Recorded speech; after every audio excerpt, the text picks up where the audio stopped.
تو کفار کا ریئیکشن وہ نہ ہوتا، اور اگر یہ خواب میں ہوتی تو یہ معجزہ نہ ہوتا۔ معجزہ خواب میں نہیں ہوا کرتا، معجزہ حقیقت میں ہوا کرتا ہے جو آنکھوں کو عاجز کر دے، وہ ہوتا ہے۔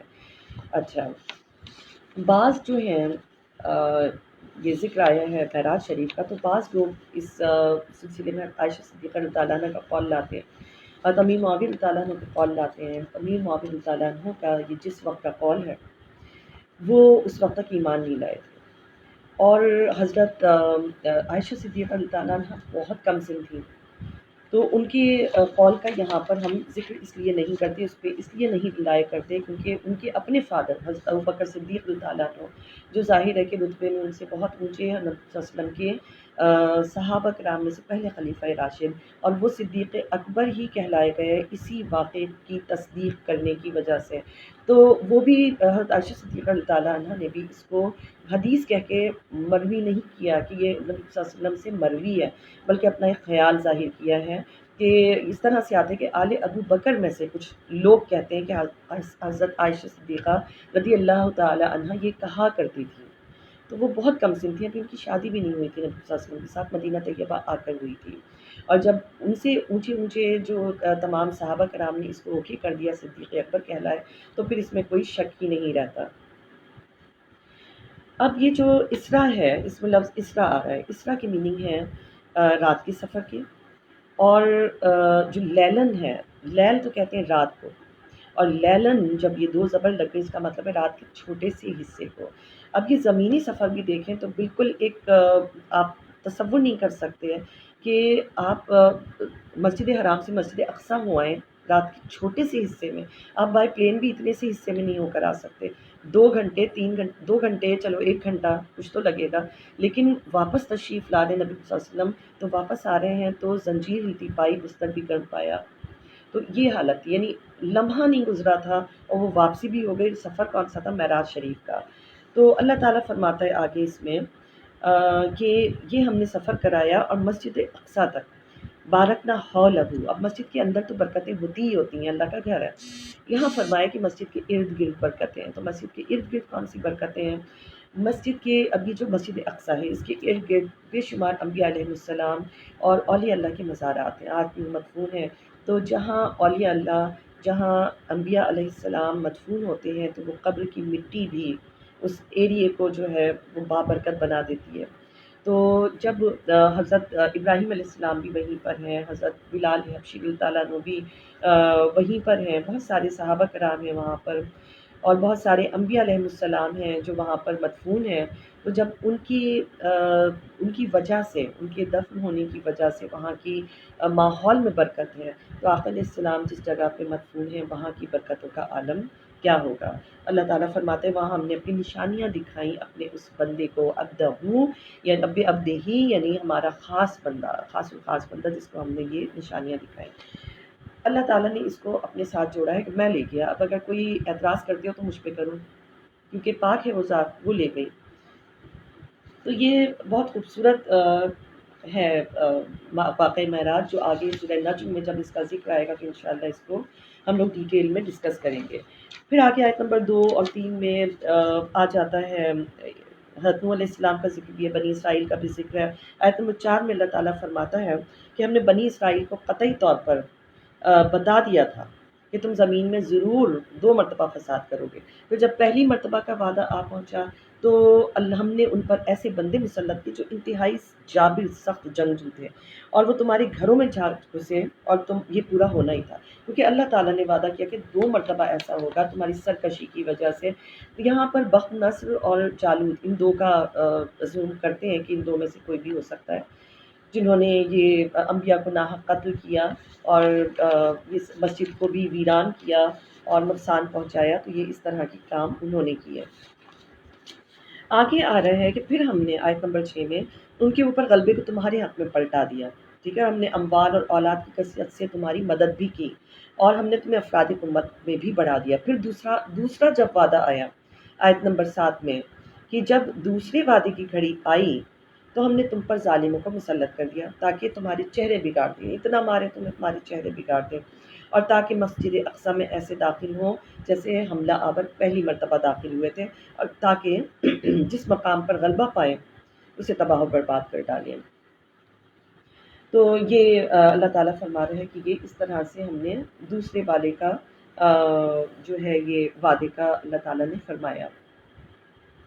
اور بعض کہتے ہیں کہ یہ جو ہے مستقبل کی پیشن گوئی ہے، جو امام مہدی علیہ السلام جب تشریف لائیں گے اور وہ جب غلبہ پائیں گے، وہ جب جائیں گے تب وہ اس کو فتح کریں گے اور مکمل طور پر ان کے قبضے میں آ جائے گا۔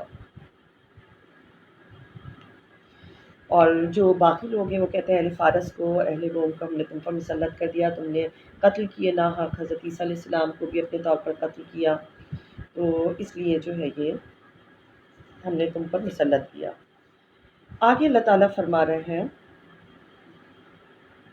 آیت نمبر 11، دیکھیے انسان کبھی برائی کی دعا مانگنے لگتا ہے جس طرح اپنی بھلائی کی دعا مانگتا ہے، انسان بڑا ہی جلد باز واقع ہوا ہے، ہمیں پتہ نہیں ہوتا ہم اپنے لیے جو مانگ رہے ہیں وہ ہمارے حق میں بہتر ہے یا نہیں ہے، لیکن انسان جو ہے وہ بہت جلد باز ہے۔ ابن عباس جو تعالیٰ نے سے مروی ہے کہ نضر بن حارث جو کافر تھا، اس نے کہا آپ کے خیال میں اگر آپ کا دین حق ہے تو آپ ہم پر آسمان سے برسات عذاب جو آنا ہے، اس کی دعا قبول ہوئی، اس کی گردن ماری گئی۔ تو کبھی بھی یعنی اللہ تعالیٰ سے ہمیشہ بھلائی کی دعا مانگنی چاہیے کہ اللہ جو میرے حق میں بہتر ہو، مجھے اس کا علم نہیں ہے، جو میرے حق میں بہتر ہو تو زیادہ بہتر جانتا ہے۔ آیت نمبر 13 میں آ رہا ہے کہ ہم نے ہر انسان کا نامہ اعمال اس کی گردن میں لٹکا دیا، قیامت کے دن وہ خود پڑھے گا، ہم کہیں گے تم خود پڑھ لو اس کو، اور سے اور جو بھی راہ ہدایت اختیار کرتا ہے، آیت نمبر 15 میں اپنے ہی فائدے کے لیے کرتا ہے۔ آیت نمبر 16 میں ہے کہ جب ہم کسی بستی کو ہلاک کرنے کا ارادہ کرتے ہیں تو ہم کیا کرتے ہیں کہ وہاں کے عمرا، وہاں کے خوشحال لوگوں کو کوئی حکم دیتے ہیں، اور جب وہ اس حکم کی کو بجا نہیں لاتے اور وہ اس میں نافرمانی کرتے ہیں تو پھر ہم کیا کرتے ہیں کہ ہمارا عذاب واجب ہو جاتا ہے، پھر ہم اس بستی کو بالکل مسمار کر دیتے ہیں۔ قوم عاد اور قوم سمود کا موسٹ پرابلی یہاں پر ذکر ہو رہا ہے، پھر نوح علیہ السلام کی قوم کا ذکر آ رہا ہے۔ آیت نمبر 20 میں آ رہا ہے کہ ہم ہر ایک کی مدد کرتے ہیں، جو دنیا کے طالب ہیں ہم ان کو دنیا دیتے ہیں، جو آخرت کے طالب ہیں ہم ان کو آخرت دیتے ہیں۔ آیت نمبر 21 میں اللہ تعالیٰ فرماتا ہے کہ دیکھیے ہم نے ان میں سے بعض کو بعض پر فضیلت دے رکھی ہے، اور یقیناً آخرت درجات کے لحاظ سے بہت بڑی ہے۔ اللہ تعالیٰ فرماتا ہے کہ ہم نے بعض کو بعض پر فضیلت دی ہوئی ہے۔ آیت نمبر 23 میں ذکر ہے کہ تم نے کس طرح سے زندگی گزارنی ہے، تم نے اللہ کے ساتھ کسی اور کو شریک نہیں کرنا ہے۔ فوراً بعد میں والدین کا ذکر آ جاتا ہے کہ ان کے ساتھ حسن سلوک کرو، اور دونوں میں سے ایک یا دونوں بڑھاپے کو پہنچ جائیں تو اف بھی نہ کہنا، انہیں جھڑکنا بھی مت، ادب سے بات کیا کرو۔ آیت نمبر 24 میں وہ دعا ہے وَقُلْ رَبِّ ارْحَمْهُمَا كَمَا رَبَّيَانِي صَغِيرًا، کہ اے اللہ تو بھی ان پر ایسے ہی رحم کر، ان دونوں پر جس طرح انہوں نے مجھ پر رحم کیا جب میں چھوٹا تھا۔ یہ دعا یہاں پر اللہ تعالیٰ نے فرمائی ہے کہ یہ دعا مانگا کرو، اور یہ بہت امپورٹنٹ دعا ہے، اور والدین کے حق میں بھی دعا کرتے رہا کرو۔ پھر آیت نمبر 26 میں آ رہا ہے کہ قرابت داروں کو ان کا حق دیا کرو، محتاجوں اور مسافروں کو بھی ان کا حق دیا کرو، فضول خرچی مت کرو۔ فضول خرچی کو اللہ تعالیٰ نے پسند نہیں فرمایا، فرمایا کہ وہ شیطان کے بھائی ہیں۔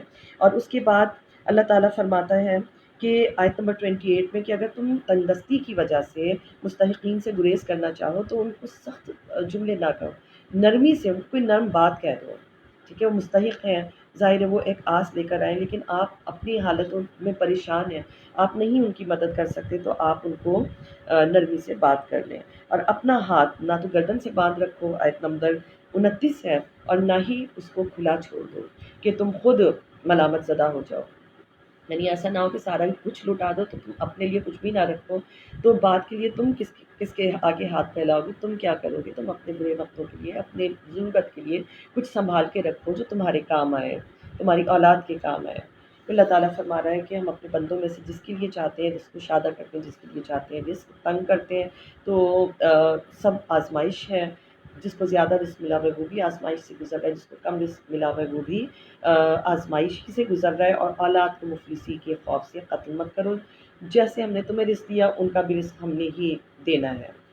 پھر یتیم کے مال کے قریب بھی نہ جانا، پھر دوبارہ یہ ذکر ہے۔ اور آیت نمبر 35 میں ناپ تول پورا رکھا کرو، جب تم ناپا کرو تو صحیح صحیح تولا کرو، اور اس بات کی پیروی نہ کرو جس کا تمہیں صحیح علم نہیں، بے شک کان، آنکھ اور دل ہر ایک سے باز پرس ہوگی۔ اللہ تعالیٰ فرما رہا ہے کہ ایک ایک عضو جو ہے تمہارا گواہی دے گا۔ ابھی فی الحال یہ عضو ہمارے تابع ہیں، لیکن قیامت کے دن یہ ہمارے تابع نہیں ہوں گے، بلکہ یہ سب بولیں گے کہ اس نے ہم سے کیا کیا کام لیا۔ اور زمین میں اکڑ کر مت چلو۔ آیت نمبر 37 تکبر کو اللہ تعالیٰ نے سخت ناپسند فرمایا ہے کہ تم زمین کو نہیں چیر سکتے، نہ پہاڑوں کی بلندیوں پر پہنچ سکتے ہو، تو تم اکڑ کر مت چلو۔ آیت نمبر 45 دیکھیں، اور جب آپ قرآن پڑھنے لگتے ہیں تو ہم آپ کے ان لوگوں کے درمیان جو آخرت پر ایمان نہیں رکھتے ایک پوشیدہ پردہ حائل کر دیتے ہیں۔ اب یہ کافروں کے لیے فرمایا گیا ہے کہ کافر کیونکہ ایمان نہیں لائے ہیں تو ان کو کچھ سمجھ اسی لیے نہیں آتی، وہ اتنے اندھے اور بہرے ہیں کہ ان کو کچھ سمجھ نہیں آتا، اور ہمیں پردہ پوشیدہ پردہ جو ان کو نظر نہیں آتا وہ حائل کر دیتے ہیں۔ اس کا شان نزول کچھ اس طرح سے کہ جب کوہ صفا پہ آقا علیہ السلام نے دعوت حق دی تو ابو لہب نے انگلی اٹھا اٹھا کے کہا تھا کہ ہاتھ ٹوٹیں آپ کے، نعوذ باللہ، اس طرح کی باتیں کی کہ اللہ تعالیٰ نے پوری سورہ اتار دی تھی کہ تمہارے پورے ہاتھ ٹوٹ جائیں اور تم برباد ہو جاؤ، اور تمہاری بیوی بھی جو ہے وہ اس کا بھی ساتھ میں ذکر آیا ہے کہ بیوی کے لیے بھی یہی کہا ہے کہ آگ میں جلے گی۔ ایک دن نبی صلی اللہ علیہ وسلم کعبۃ اللہ میں حضرت ابوبکر صدیق رضی اللہ عنہ کے ساتھ تشریف فرما تھے۔ ام جمیل جو تھی بڑی غصے میں آئی پتھر لے کے اور کہی تھی کہ میری ہجوم کرتے ہیں، میری تذلیل کرتے ہیں، میں آج نعوذ باللہ ماروں گی اور یہ کروں گی۔ تو اس کو نظر ہی نہیں آیا عقل اسلام۔ اس نے حضرت ابوبکر صدیق رضی اللہ عنہ سے پوچھا تو انہوں نے بتایا نہیں۔ بعد میں انہوں نے پھر وہ واپس چلی گئے، وہ جب آتی تھی پتھر مارنے وہ اندھی ہو جاتی تھی، پھر وہ واپس چلی گئی۔ تو حضرت ابوبکر صدیق رضی اللہ عنہ نے یہ سارا جب نبی صلی اللہ علیہ وسلم کو بتایا، جو خود بھی اس کو دیکھ ہی رہے تھے، انہوں نے فرمایا یہ آیت نازل ہوئی ہے اور اللہ تعالیٰ نے پوشیدہ پردہ جو ہے وہ بیچ میں کر دیا ہے، وہ کچھ نہیں دیکھ سکتی، کچھ نہیں سن سکتی۔ اچھا، اب ایک حدیث ہے کہ ایک صحابی آئے کہ آقا علیہ السلام فلاں فلاں شخص جو ہے آپ کے خلاف جو ہے نا برے نام لیتا ہے، آپ کو نعوذ باللہ مذمم کہتا ہے، جس کی سب مذمت کی جائے۔ آپ علیہ السلام نے فرمایا کہ وہ اگر یہ کہتا ہے تو اپنے کسی مذمم کو یاد کرتا ہے، میرا نام تو اللہ تعالیٰ نے محمد رکھا ہوا ہے صلی اللہ علیہ وسلم۔ تو یہ اللہ تعالیٰ فرماتا ہے کہ یہ جو ہے اندھے بہرے اور گونگے ہو جاتے ہیں، اور ان کے لیے ہم پردہ ڈال دیتے ہیں تاکہ وہ سن ہی نہ سکیں۔ آیت نمبر 46 میں ہے یہ کہ ہم ان کے دلوں پر بھی پردے ڈال دیتے ہیں تاکہ وہ سمجھ نہ سکیں، کانوں میں بھی بوجھ پیدا کر دیتے ہیں، اور جب آپ قرآن میں اپنے رب کا تنہا ذکر کرتے ہیں تو وہ نفرت کرتے ہوئے پیٹ پھیر کر بھاگ کھڑے ہوتے ہیں۔ اور جب یہ سنتے ہیں تو کیا کرتے ہیں؟ آیت نمبر 47 میں کہ یہ اس لیے نہیں سنتے کہ ایمان لائیں گے، بلکہ اس لیے سنتے ہیں آپ کی طرف کان لگاتے ہیں، سرگوشیاں کرتے ہیں۔ اور جب یہ ظالم لوگ مسلمانوں سے کہتے ہیں کہ تم تو بحث ایک ایسے بشر کی پیروی کر رہے ہو، ایک ایسے شخص کی پیروی کر رہے ہو جو سحر زدہ ہے، اور اس طرح کی بھی وہ باتیں کرتے ہیں، یہ ظالم لوگ ہیں، یہ اپنے اوپر ہی ظلم کر رہے ہیں اور یہ گمراہ ہو چکے ہیں۔ اور یہ کیا کہتے ہیں آیت نمبر 49 میں آ رہا ہے کہ جب ہم مر کر بوسیدہ ہو جائیں گے، ہماری ہڈیاں بھی مرکب جائیں گی، ریزہ ریزہ ہو جائیں گی، تو پھر ہم دوبارہ پیدا کیے جائیں گے۔ تو اس طرح کی باتیں یہ کفار کیا کرتے تھے۔ آیت نمبر 53 ہے کہ آپ میرے بندوں سے فرما دیں کہ ایسی باتیں کیا کریں جو بہتر ہوں، اور بے شک شیطان لوگوں کے درمیان فساد برپا کرتا ہے، یقیناً شیطان انسان کا کھلا دشمن ہے۔ مشرکین آپ کو پتہ ہی ہے کہ مسلمانوں کے ساتھ بہت بری حرکتیں کرتے تھے، بہت ایذائیں دیتے تھے، بڑی تکلیفیں دیتے تھے۔ صحابہ کرام آقا علیہ السلام سے شکایت بھی کرتے تھے۔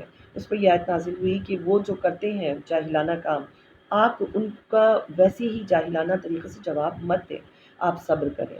اور یہ حکم جو تھا قتال و جہاد کے حکم سے پہلے تھا، بعد میں یہ منسوخ کر دیا گیا۔ آیت نمبر 55 میں آتا ہے آپ کا رب ان کو خوب جانتا ہے جو آسمان میں ہے، آسمانوں میں اور زمین میں آباد ہے، اور بے شک ہم نے بعض انبیاء کو بعض پر فضیلت بخشی، ہم نے داؤد علیہ السلام پر زبور نازل کی۔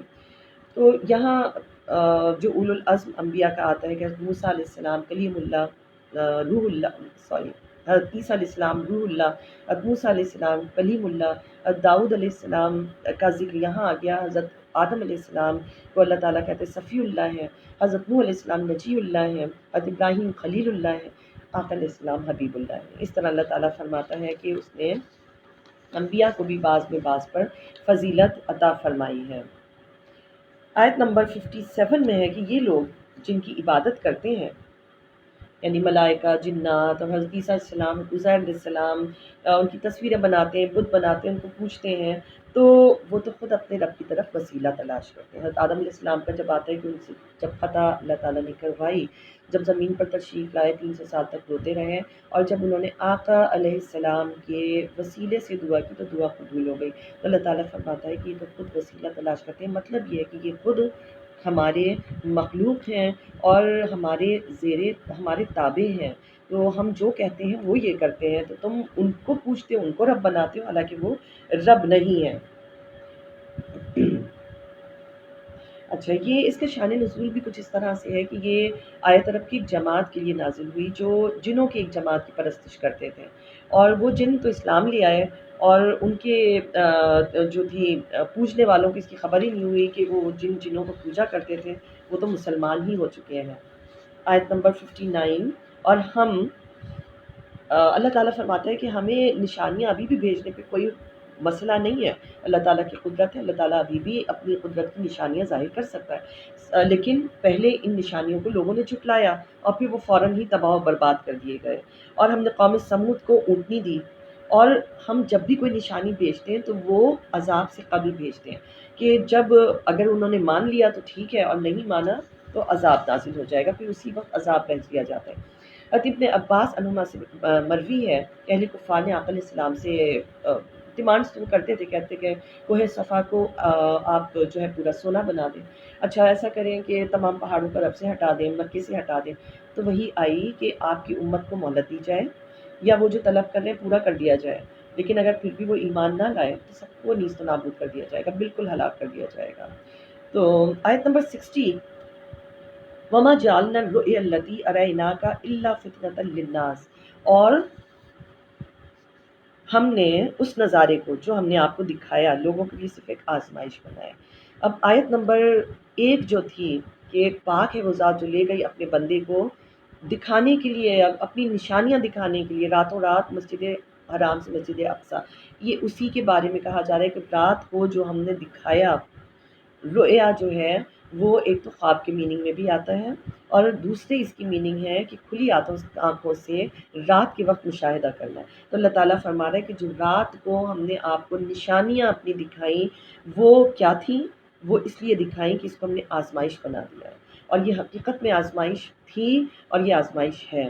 کفار نے بے تکے قسم کے سوال پوچھے، مسجد اقصیٰ میں کتنے ستون ہیں، کتنی کھڑکیاں ہیں، کتنے پلرز ہیں، کیسا ہے، اور کتنے باب ہیں، سارے کے سارے وہ پوچھا، حالانکہ اگر کوئی جاتا ہے تو کبھی بھی دروازے، کھڑکیاں اور شیاطین اس کے کاؤنٹ کر کے نہیں آیا کرتا، لیکن اس طرح کے سوال انہوں نے پوچھے۔ قافلے والوں کا پوچھا، اچھا قافلے اس طرف کو گئے تھے ان کے بارے میں بتائیں، اور نبی کریم صلی اللہ علیہ وسلم نے قافلے والوں کی بھی ایگزیکٹ ویسی ہی باتیں بتائیں، اور مسجد اقصیٰ کو اللہ تعالیٰ نے سامنے کر دیا، انہوں نے گن گن کے سارا کچھ بتا دیا۔ اللہ تعالیٰ نے کہیں بھی اپنے محبوب صلی اللہ علیہ وسلم کو نیچا نہیں ہونے دیا۔ آیت نمبر 64، اور جس پر بھی تیرا بس چل سکتا ہے۔ اب یہ پھر سے فرشتوں نے آدم علیہ السلام کو سجدہ کیا، یہ آیت نمبر 61 سے شروع ہو جاتا ہے، اور آگے پھر اللہ تعالیٰ کے ساتھ وہی ڈائلاگ جو شیطان کا آتا ہے کہ میں ان کو، مجھے مہلت دے، میں ان کو بہکاؤں گا۔ اور آیت نمبر 64 پہ اللہ تعالیٰ فرماتا ہے جس پر بھی تیرا بس چل سکتا ہے اپنی آواز سے ڈگمگا لے، اور ان پر سوار پیادہ دوستوں کو چڑھا دے، ان کے مال اور اولاد میں بھی ان کا شریک بن جا، اور ان سے وعدے کر جھوٹے وعدے کر کہ ان سے اور ان سے شیطان دھوکہ اور فریب کے سوا کوئی وعدہ نہیں کرتا۔ یعنی آواز وسوسے ڈال کے اور گانے وغیرہ کی آوازیں ڈال کے، اب یہ جو کچھ بھی سوشل میڈیا پہ فضول قسم کی چیزیں چلتی ہیں یہ سب شیطان ہی کی طرف سے ہیں، جو بری چیزیں ہیں۔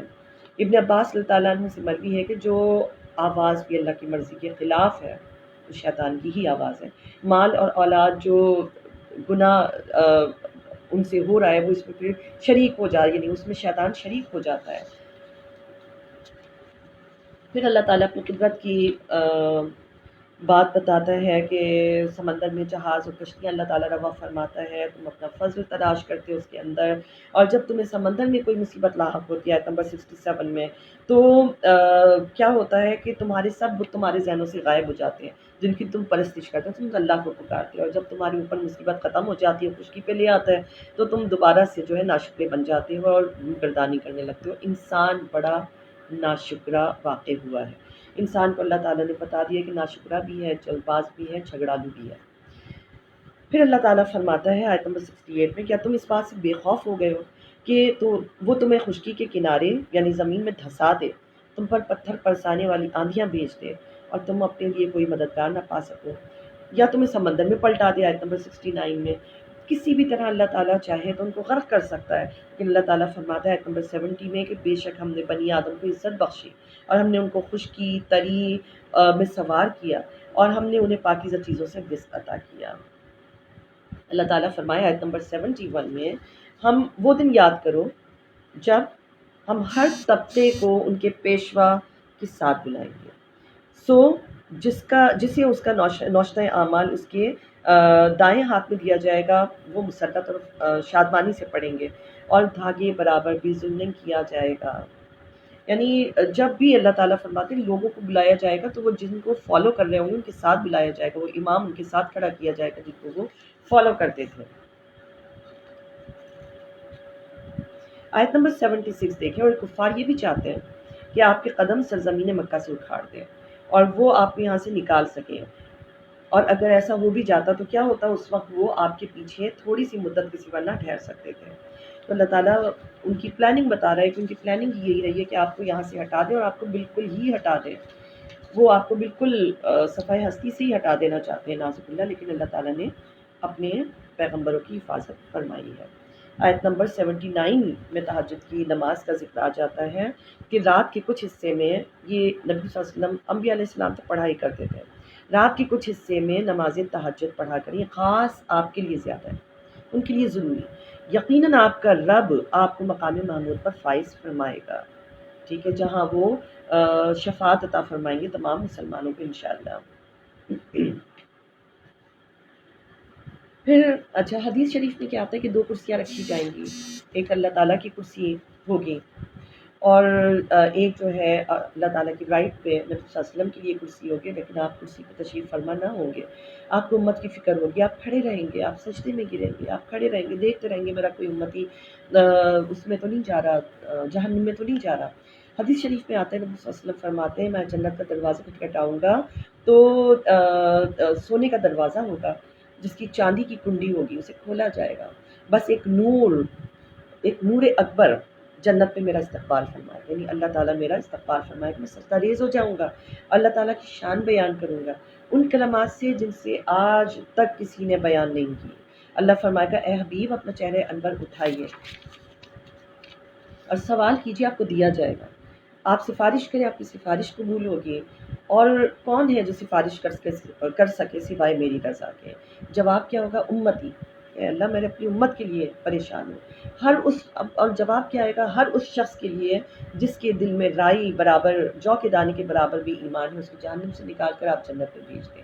پھر سجدے میں جائیں گے، پھر یہ ان کلمات سے تعریف بیان کریں گے، پھر اللہ تعالیٰ فرمائے گا کہ دل کے برابر ایمان ہے اس کو بھی آپ نکال لیں، پھر ایک دفعہ اسی طرح سے اور ہوگا، پھر ان کو فرمایا جائے گا کہ ٹھیک ہے آپ کے اختیار ہے، جس نے ایک بار بھی کلمہ طیبہ اخلاص کے ساتھ پڑھا ہوگا اس کو آپ نکال کے لے جائیے، لیکن جو منافق ہوگا اس کی اس وقت بھی چھٹکارا نہیں ہوگا۔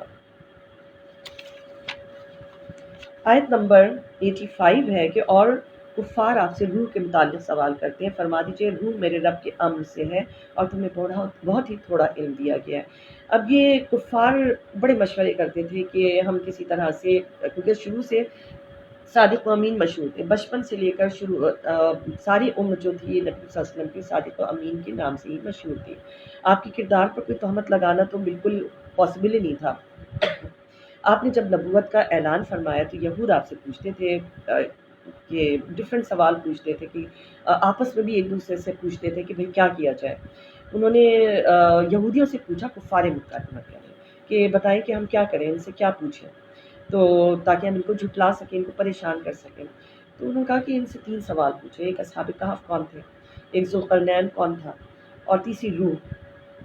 تو اگر تینوں کے جواب نہ دیں تو نبی نہیں، اور اگر ایک کا جواب دے دو تو سچے نبی، اور اگر تینوں کا جواب دے دیں تب بھی نبی نہیں۔ تو یہ انہوں نے آپس میں جو تھا یہ مشترکہ فیصلہ کیا، اور پھر آئے انہوں نے یہ سوال پوچھے، نبی صلی اللہ علیہ وسلم دونوں کے جواب فٹافٹ بتا دیے، اصحاب کہف کا بھی، ذوالقرنین کا بھی۔ روح کا جب آیا تو انہوں نے فرمایا کہ یہ جو سوال ہے نا یہ میرے رب کے امر سے، تو وہ سچائی حالانکہ ثابت ہو گئی، لیکن اس کے بعد بھی مانا کوئی نہیں، گنتی کے لوگ ہی مانے۔ آیت نمبر 89 میں بے شک ہم نے اس قرآن میں ہر لوگوں کے لیے ہر طرح کی مثالوں کو انداز بدل بدل کے پیش کیا ہے، یعنی آپ ایک ہی چیز کو آپ ڈفرینٹ طریقے سے دیکھتے ہیں کہ کبھی اس کو کسی مثال کے ذریعے سمجھایا گیا، کبھی کسی مثال کے ذریعے سمجھایا گیا ہے۔ یہ اللہ تعالیٰ کی کلام کا خاصہ ہے۔ آیت نمبر 101 ہے، اور بے شک ہم نے موسیٰ علیہ السلام کو 9 نشانیاں دیں۔ تو آپ بنی اسرائیل سے پوچھئے کہ جب حضرت موسیٰ علیہ السلام فرعون کے پاس آئے، جب اپنی قوم کے پاس آئے تو فرعون نے ان سے کیا کہا کہ میں تو یہ خیال کرتا ہوں کہ اے موسیٰ تم تو سحر زدہ ہو، یعنی وہ 9 معجزات کا ذکر آیا ہے کہ اللہ تعالیٰ نے ان کو 9 معجزات دے کر بھیجا، اور اس کے باوجود بھی وہ ایمان نہیں لایا۔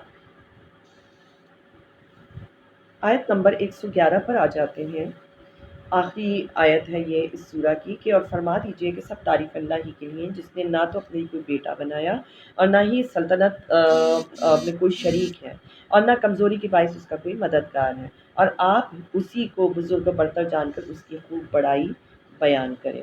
اس کو علماء کہتے ہیں، مفسرین کہتے ہیں کہ یہ اپنے بچوں کو یہ دعا سکھائیں، یہ پڑھتے رہیں، اس سے عزت ملتی ہے۔ سورہ کہف، سورہ کہف کے لیے باقاعدہ احادیث ہے کہ حضرت امام حسن یا حسین علیہ السلام سے مروی ہے کہ آقا علیہ السلام نے فرمایا کہ جو ہر جمعے کو سورہ کہف پڑھے گا دجال کے فتنے تک سے محفوظ رہے گا، اور ایک جمعے سے دوسرے جمعے تک نور اس کے ساتھ رہے گا۔ اب یہ سورہ جو ہے سورہ کہف، اگر آپ اس پہ غور کریں تو اس سورہ کہف میں ایسا کیا ہے کہ دجال کے فتنے سے بھی بچا رہا ہے۔ ہم اگر اس کے ٹاپکس دیکھیں تو اس کے ٹاپکس میں ہمیں اولیاء کے تذکرے نظر آتے ہیں۔ اصحاب کہف انبیاء نہیں تھے، اولیاء تھے۔ حضرت ذوالقرنین علیہ السلام نبی نہیں تھے، ولی تھے، بادشاہ تھے، جنہوں نے ایک مخلص بادشاہ تھے، ایمان والے بادشاہ تھے جس کی پوری دنیا میں حکومت تھی، وہ بھی ولی تھے۔ اور حضرت خضر علیہ السلام کا ذکر ہے، حضرت خضر علیہ السلام کے لیے بھی میجورٹی کا اسی پہ اتفاق ہے کہ وہ نبی نہیں تھے، وہ ولی تھے۔ حضرت موسیٰ علیہ السلام کو ان کے پاس جاتا ہوا دکھایا جاتا ہے اور وہ سنت بنا دی جاتی ہے۔ اولیاء اللہ کا اس پہ ذکر ہی ذکر ہے، قرآن پاک ہے۔ بعض دفعہ ہوتا ہے میلاد میں لوگ کہتے ہیں کہ آپ اولیاء اللہ کا ذکر کیوں کر رہے ہیں، میلاد میں نبی صلی اللہ علیہ وسلم کا ذکر چلے ٹھیک ہے، ان کا ذکر کیوں ہو رہا ہے؟ ان کا ذکر آپ کو یہ بتائے کہ آقا علیہ السلام پہ قرآن پاک نازل ہوا، آقا علیہ السلام کا ذکر ہو رہا ہے، تو یہ اولیاء کا ذکر یہاں اللہ تعالیٰ نے کیوں ڈالا ہے؟ بالکل اسی طرح میلاد شریف میں بھی ہم اولیاء کا ذکر کرتے ہیں، انبیاء اللہ تعالیٰ کے صالحین کا ذکر کرتے ہیں، تو اللہ تعالیٰ نے کی بھی یہ سنت ہے اپنے، اس نے اگر انبیاء کا ذکر کیا ہے تو اولیاء کا بھی ذکر کیا ہے۔ پیچھے حضرت مریم علیہ السلام کا ذکر کیا ہے، وہ بھی ولیہ تھی۔ آگے حضرت لقمان علیہ السلام کے نام پہ پوری سورہ آئے گی، وہ بھی یعنی اہل علم تھے۔ تو اللہ تعالیٰ نے خود اپنے ولیوں کا ذکر کیا ہے، اور ولیوں کا ذکر قرآن پاک میں ثبت کر دیا، اور فرما دیا کہ ان کا ذکر کرنے سے بھی دجال کے فتنے سے بچت ہو جائے گی اور نور رہے گا تمہارے اندر۔ تو یہ سورہ کہف جو ہے آپ کو سب کو پتہ ہے الحمدللہ سے اسٹارٹ ہو رہی ہے کہ تمام تعریفیں اللہ تعالیٰ کے لیے ہے۔ اس کے بعد اللہ تعالیٰ اصحاب کہف کا ذکر فرماتے ہیں۔ اصحاب کہف کون تھے؟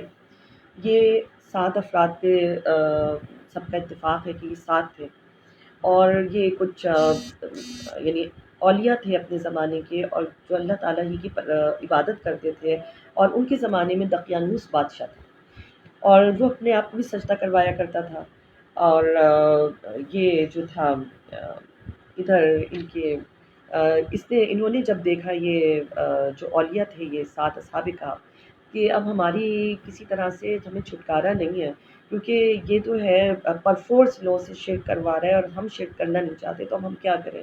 ہم ہجرت کر جاتے ہیں. انہوں بھی ہجرت کر گئے، راتوں رات وہ نکل گئے اور غار میں پہنچ گئے. راستے میں ان کے ساتھ ایک کتا جڑ گیا. اگر ہم اس کو ویسے ہی پڑھیں تو ہمیں پتہ چلتا ہے کہ پورا کا پورا قصہ موجود ہے. اللہ تعالیٰ نے خوبصورتی کے ساتھ، یہ آیت نمبر 9 سے شروع ہو جاتا ہے، پوری آگے آیتیں موجود ہیں کہ آپ نے خیال کیا ہے کہ کہف اور رقیم یعنی غار اور لوح غار یا وادی رقیم والے ہماری نشانیوں میں سے کتنی عجیب نشانی تھے.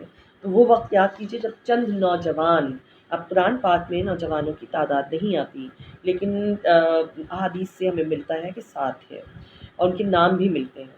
پناہ گزین ہوئے تو انہوں نے کہا کہ اے ہمارے رب، ہماری اپنی بارگاہ سے ہمارے اوپر رحمت نازل فرما.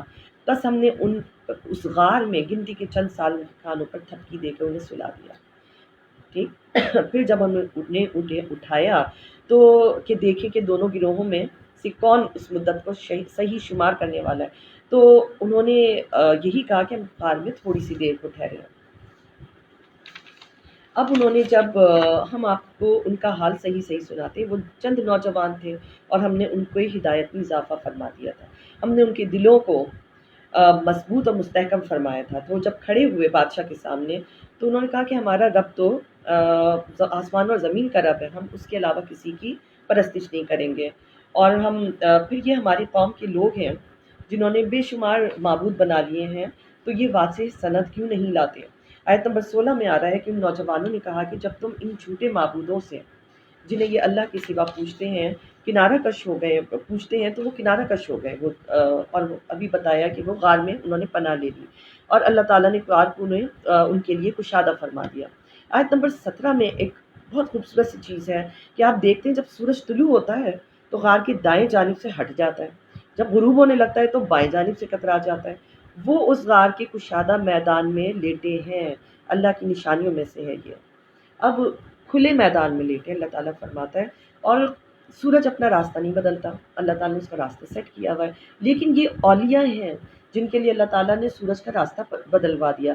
یعنی جب طلوع ہوتا ہے تو بھی کترا کے طلوع ہوتا ہے، ہٹ کے، کہیں ان کے اوپر سورج کی روشنی نہ پڑے اور جاگ نہ جائے. جب غروب ہوتا ہے تو بھی ان سے کترا کے غروب ہوتا ہے کہ ان پہ روشنی نہ پڑے، حالانکہ وہ کھلے میدان میں. یہ اللہ تعالیٰ اپنے محبوب بندوں کے لیے اپنی سنت بھی بدل دیتا ہے. آیت نمبر 18 میں آ رہا ہے کہ اے سننے والے، اگر تم انہیں دیکھو تو خیال کرو گے کہ وہ سوئے ہوئے ہیں اور ہم انہیں دائیں جانب بائیں جانب کروٹیں بدلاتے ہیں. ان کا کتا ان کی چوکھٹ پر اپنے دونوں بازو پھیلائے بیٹھا ہے، اگر تم جھانک کے دیکھ لو تو پیٹ پھیر کر بھاگ جاؤ اور دہشت بھر جائے. اچھا، اب یہ کتے کا ذکر قرآن پاک میں کیوں آ رہا ہے اور اتنے احترام سے آ رہا ہے؟ کتا جو ہے وہ پاؤں پھیلائے بیٹھا تھا. یہ کتا جب یہ چل رہے تھے غار کی طرف اصحاب کہف، تو راستے میں ایک کتا ان کے ساتھ ہو لیا. ان کو اس کو بھگانے کی کوشش کی لیکن بھونک نہیں رہا تھا. بھگانے کی بڑی کوشش کی، وہ گیا بھی نہیں، بھونکا بھی نہیں. ان کا چلو رہنے دو، خاموشی سے آ رہے آنے دو، بھونک تو نہیں رہا نا، اگر بھونکا تو دیکھیں گے. ان کو یہ ڈر تھا کہ بھونکے گا تو لوگوں کو پتہ چلے گا. تو انہوں نے اس کو آنے دیا، وہ ان کے ساتھ ہو لیا، ان کے ساتھ رہا، قرآن پاک کی زینت بن گیا. یہ اصحاب کہف کا کتا کس طرح بیٹھا ہے، اللہ تعالیٰ اس کو بھی بیان فرما رہا ہے. کتا پاؤں پھیلائے بیٹھا جیسے حفاظت کے لیے بیٹھا ہو. اللہ تعالیٰ نے اس کتے، یعنی جو اولیاء کے دامن سے جڑ گیا، وہ اللہ کی راہ میں مقرب ہو گیا، وہ جنت کا راستہ اس نے چن لیا. اچھا، اسی طرح ہم نے انہیں اٹھا دیا تاکہ وہ آپس میں دریافت کریں. اب جب اٹھا دیا تو ایک نے کہا کہ بھئی ہم کتنا عرصہ ٹھہرے؟ تو انہوں نے کہا کہ ہم 1 دن یا اس کا ذرا سا حصہ. تو ان کو کچھ یعنی آئیڈیا بھی نہیں ہوتا تھا کہ بھئی کتنا عرصہ ٹھہرے. اب ان میں، اور وہ ویسے کے ویسے ہی تھے، ان میں کوئی فرق ہی نہیں پڑا تھا، زمانے کے تغیرات میں ان کے اوپر کوئی فرق نہیں ڈالا تھا. ان میں سے ایک نے ایک سکہ دیا کہ یہ سکہ لے کر شہر کی طرف جاؤ اور دیکھ لو کون سا کھانا زیادہ حلال اور طیب ہے تو وہ لے آنا. اب وہ جب وہاں گیا تو، اور آہستگی اور نرمی سے بات کرنا، اور کسی شخص کو بھی خبر نہ ہو کہ تم کون ہو. اب انہیں تو خبر ہی نہیں تھی کہ ہم یہاں بیٹھے ہوئے ہیں اور زمانہ کتنا بدل گیا ہے. بے شک اگر انہوں نے تمہیں پالی تو سنسار کر دیں گے. تو وہ ابھی بھی دقیانوس کے زمانے کا ہی ذکر سوچ رہے تھے کہ ابھی ایک دن بھی نہیں گزرا ہے، ابھی کی تازہ بات ہے، لوگ ہمیں سنسار کر دیں گے. تو وہ ابھی اسی پریشانی میں تھا. آیت نمبر 21 میں آتا ہے کہ ہم نے اس طرح ان کے حال پر لوگوں کو مطلع کر دیا. اچھا، ہوا یہ تھا کہ دقیانوس بادشاہ کے زمانے میں لوگوں کا دوبارہ زندہ کر کے اٹھائے جانے پر ایمان ہی ختم ہو گیا تھا. تو تو ایک تو یہ بھی اللہ تعالیٰ نے دکھانا تھا کہ پہلے ان کو سلائے رکھا، سالوں صدیاں سلائے رکھا، پھر ان کو زندہ کر کے واپس لے آیا، تو اب چھان بین شروع ہوئی کہ بھئی کون لوگ ہیں، تو یہی الگ ہے، یہ تو آج کے زمانے کے لوگ ہی نہیں ہیں، تاکہ وہ جان لیں کہ اللہ کا وعدہ سچا ہے، قیامت کے آنے میں ان کو کوئی شک نہ رہے۔ اب بستی والے آپس میں جھگڑنے لگے کہ جب واقعی وفات پا گئے، اب جھگڑا ہوا، پھر قصہ لمبا ہے کہ جی وہ اس وقت کے جو بادشاہ تھے ان کے پاس لے کر جایا گیا کہ بھئی کون لوگ ہیں، ان کی تو سب کچھ ڈفرینٹ ہے، بول چال ڈفرینٹ ہے، ادب آداب ڈفرینٹ ہے، یہ سکہ جو لائیں تو دقیانوس کے زمانے کا ہے، سرچ کیا گیا تو دقیانوس کے زمانے کا وہ سکہ نکلا، پھر اس کے زمانے کے جو رکھے ہوئے تھے نوادرات اور چیزیں ان میں وہ ایک پیپر بھی رکھا ہوا تھا جس میں ذکر تھا کہ یہ جو 7 افراد ہیں یہاں سے گئے ہیں اور یہ جب آئیں ان کو عزت و اکرام کے ساتھ لایا جائے، ان کا بھی ذکر تھا، ان کو بڑا عزت و اکرام دی گئی، اور جب وہ واقعی وفات پا گئے، یہ کوئی 309 سال اللہ تعالیٰ نے ان کو سلائے رکھا، اور 309 سال وہ سوئے ہیں اور ان کے اوپر زمانے نے اثر نہیں کیا۔ اچھا، اس طرح جو ہے اب آیت نمبر 21 میں جو ہاف پورشن ہے اس میں یہ ہے کہ اب جب وہ وفات پا گئے اصحاب کہف حقیقت میں، تو کیا ہوا کہ لوگ جھگڑا کرنے لگے، کچھ نے کہا کہ بھئی ان کی غار پر ایک عمارت بطور یادگار بنا دو، اور ان کا رب ان کے حال سے خوب واقف ہے، اور ہم ان کے اوپر ضرور ایک مسجد بنائیں گے تاکہ مسلمان اس میں نماز پڑھیں اور ان کی قربت سے فیض حاصل کریں۔ آج بھی آپ دیکھتے ہیں جہاں اولیاء اللہ کے مزارات ہوتے ہیں، انبیاء علیہ السلام کے مزارات ہوتے ہیں، ساتھ میں ایک مسجد ضرور ہوتی ہے، اور وہ مسجد اسی لیے ہوتی ہے کہ مسجد میں جو لوگ بھی بعد کے آنے والے ہوں گے وہ صاحب مزار کا فیض حاصل کریں گے، تو وہ فیض ان کو ملتا رہتا ہے، اور یہ قرآن پاک کی روح سے ثابت ہے کہ جہاں ان کو اولیاء اللہ کو دفن کیا ہے وہیں ایک مسجد بھی بنا دی، اور مسجد آج تک قائم و دائم ہے۔ آیت نمبر 22، اب کچھ لوگ کہیں گے اصحاب کہف 3 تھے اور ان میں سے چوتھا ان کا کتا، بعض کہیں گے 5 تھے، چھٹا ان کا کتا، ٹھیک، یہ 10 تھے، یہ ان کے اندازے ہیں، اور بعض کہیں گے وہ 7 تھے اور 8واں ان کا کتا۔ فرما دیجئے کہ ان کی تعداد، صحیح تعداد تو اللہ ہی خوب جانتا ہے، اور سوائے چند لوگوں کے اس کی صحیح تعداد کا کوئی علم نہیں کسی کو، ما یعلمہم الا قلیل، صرف اللہ یا چند اس کے جو سلیکٹڈ بندے ہیں ان کو پتہ ہے، سو آپ کسی سے ان کے بارے میں بحث نہ کریں۔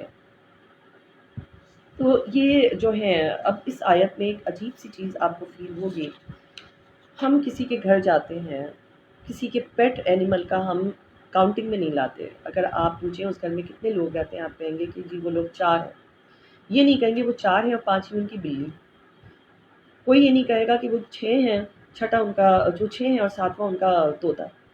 آج تک کبھی ایسا نہیں ہوتا، ہم جب کاؤنٹنگ کرتے ہیں تو ہم صرف بندوں کی کاؤنٹنگ کرتے ہیں، ان کے پیٹس کی کاؤنٹنگ نہیں کرتے۔ یہاں اللہ تعالیٰ ایک تو اس جانور کو اللہ تعالیٰ نے یہاں جگہ دی جو نجس، جس کو کہا گیا جو آپ کو سوکھا بھی چھو جائے تو آپ ناپاک ہو جاتے ہیں، اس جانور کا ذکر کیا جہاں جس کے ہونے پہ رحمت کے فرشتے نہیں آتے، اس جانور کا ذکر ہو رہا ہے، بار بار ہو رہا ہے، اور اب یہ فردر بار بار ہو رہا ہے کہ لوگ کہیں گے کہ وہ 3 تھے، اب چوتھا ان کا کتا 4 تھے، 5واں ان کا کتا 6 تھے، 7واں ان کا کتا، اور صحیح تعداد اللہ کو پتہ ہے۔ کتے کو اتنی شان کیوں مل گئی کہ وہ قرآن پاک کی زینت بن گیا؟ وہ کتا جو نجس جانور تھا، پلید جانور تھا، اس کو اللہ تعالیٰ نے اتنی عزت دی کہ وہ اب جنت میں جائے گا جب قیامت کا دن ہوگا، تو وہ ہے وہ کس صورت میں جائے گا اللہ تعالیٰ بہتر جانتا ہے، لیکن وہ جنت میں جائے گا۔ آیت نمبر 23، اور کسی بھی چیز کی نسبت یہ ہرگز نہ کہا کریں کہ میں اس کام کو کل کرنے والا ہوں، مگر یہ کہ اللہ چاہے، انشاءاللہ، اور اپنے رب کا ذکر کیا کریں جب آپ بھول جائیں، اور کہیں امید ہے میرا رب مجھے اس سے بھی قریب تر کی ہدایت کی راہ دکھائے گا۔ یعنی جب کسی کام کا ارادہ کریں تو انشاءاللہ کہیں، اور بھول جائیں تو جیسے ہی یاد آئے کہیں۔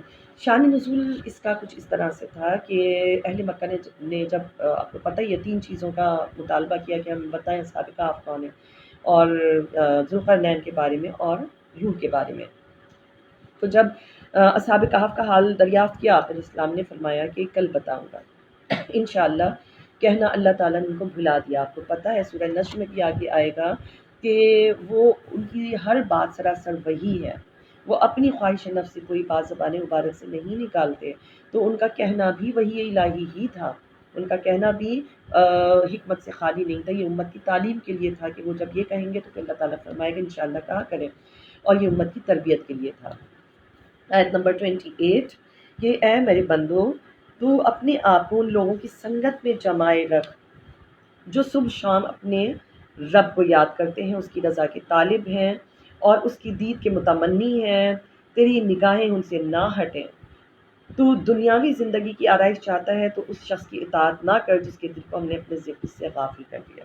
اولیاء اللہ کا ذکر ہوا، ختم ہو گیا، اور اس کے بعد اللہ تعالیٰ فرما رہا ہے کہ اپنے آپ کو ان لوگوں کی سنگت میں جما کے بیٹھے رہو جو اولیاء اللہ ہیں، جو اللہ کو ہر وقت یاد کرتے ہیں، ان کے ساتھ رہو، ان کے ساتھ بیٹھے رہو۔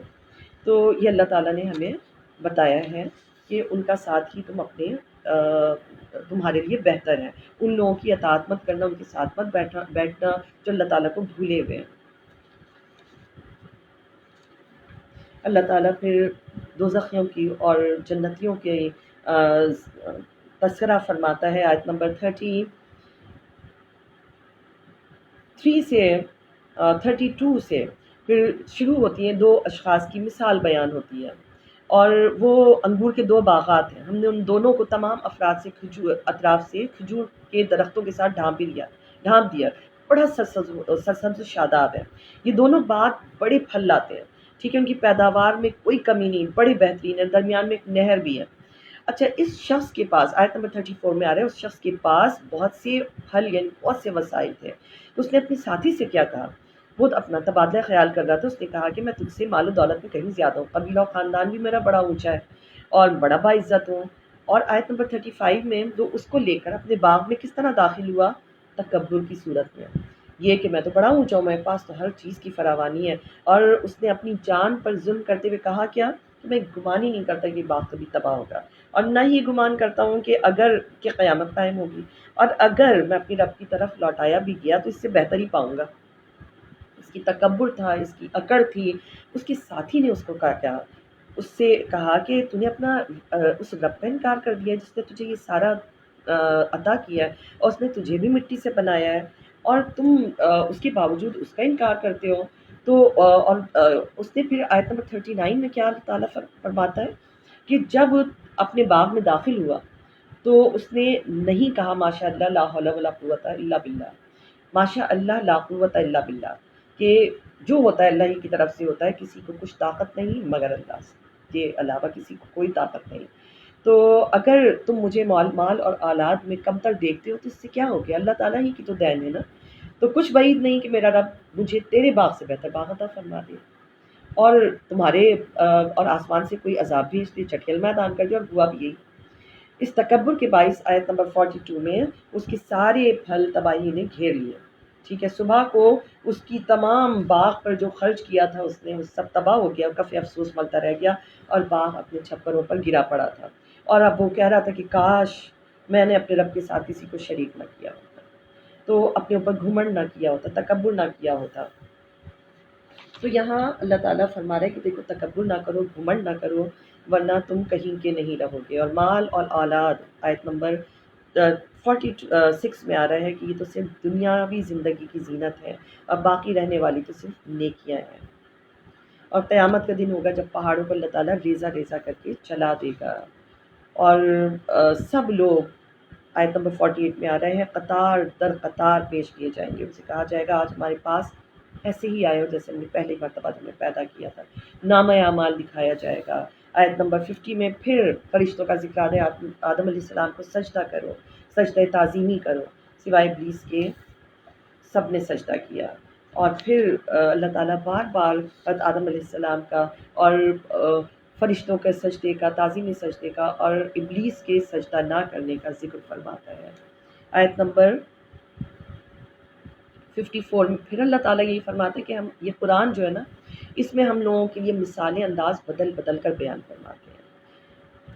آیت نمبر 54 ہے، 54 تو یہی ہو گئی، انداز بدل بدل کر بیان کرتے ہیں۔ آیت نمبر 60 آپ دیکھیں کہ اور وہ واقعہ بھی یاد کیجیے، حضرت موسیٰ علیہ السلام کا ذوالقرنین حضرت خضر علیہ السلام کے ساتھ جو واقعہ ہے اس کا ذکر ہو رہا ہے، کہ وہ واقعہ بھی یاد کیجیے کہ جب ہم نے موسیٰ علیہ السلام کو اور ان کے خادم یوشع بن نون علیہ السلام، جو ان کی وفات مبارک کے بعد وہاں کے پیغمبر بنے، تو ان کے ساتھ جب وہ نکلے اور انہوں نے مچھلی پکا کے تیار کی ہوئی تھی، اور جب وہ دریاؤں کے سنگم پر پہنچ گئے، جو انہوں نے بتایا ہوتا کہ وہاں ہی ملاقات ہونی ہے حضرت خضر علیہ السلام سے، اہل علم سے، مجمع البحرین جہاں دو دریا مل رہے ہوں گے، تو جب انہوں نے وہاں پر دونوں پہنچے اپنی مچھلی بھول گئے اور آگے چلے گئے۔ اب آگے بڑھ گئے تو آیت نمبر 62 میں آ رہا ہے کہ حضرت موسیٰ علیہ السلام نے فرمایا کہ بھئی ہمارا کھانا تو لاؤ۔ انہوں نے فرمایا کہ وہ شیطان نے مجھے یہ بات بھلا دی کہ وہاں پر جب ہم رکے تھے تو وہاں پر جہاں پر دو دریا مل گئے تھے وہاں پر مچھلی زندہ ہو گئی تھی اور وہ سرنگ بناتی ہوئی دریا میں چلی گئی، اور یہ بات میں بھول گیا، آپ سے میں بتانا ہی بھول گیا۔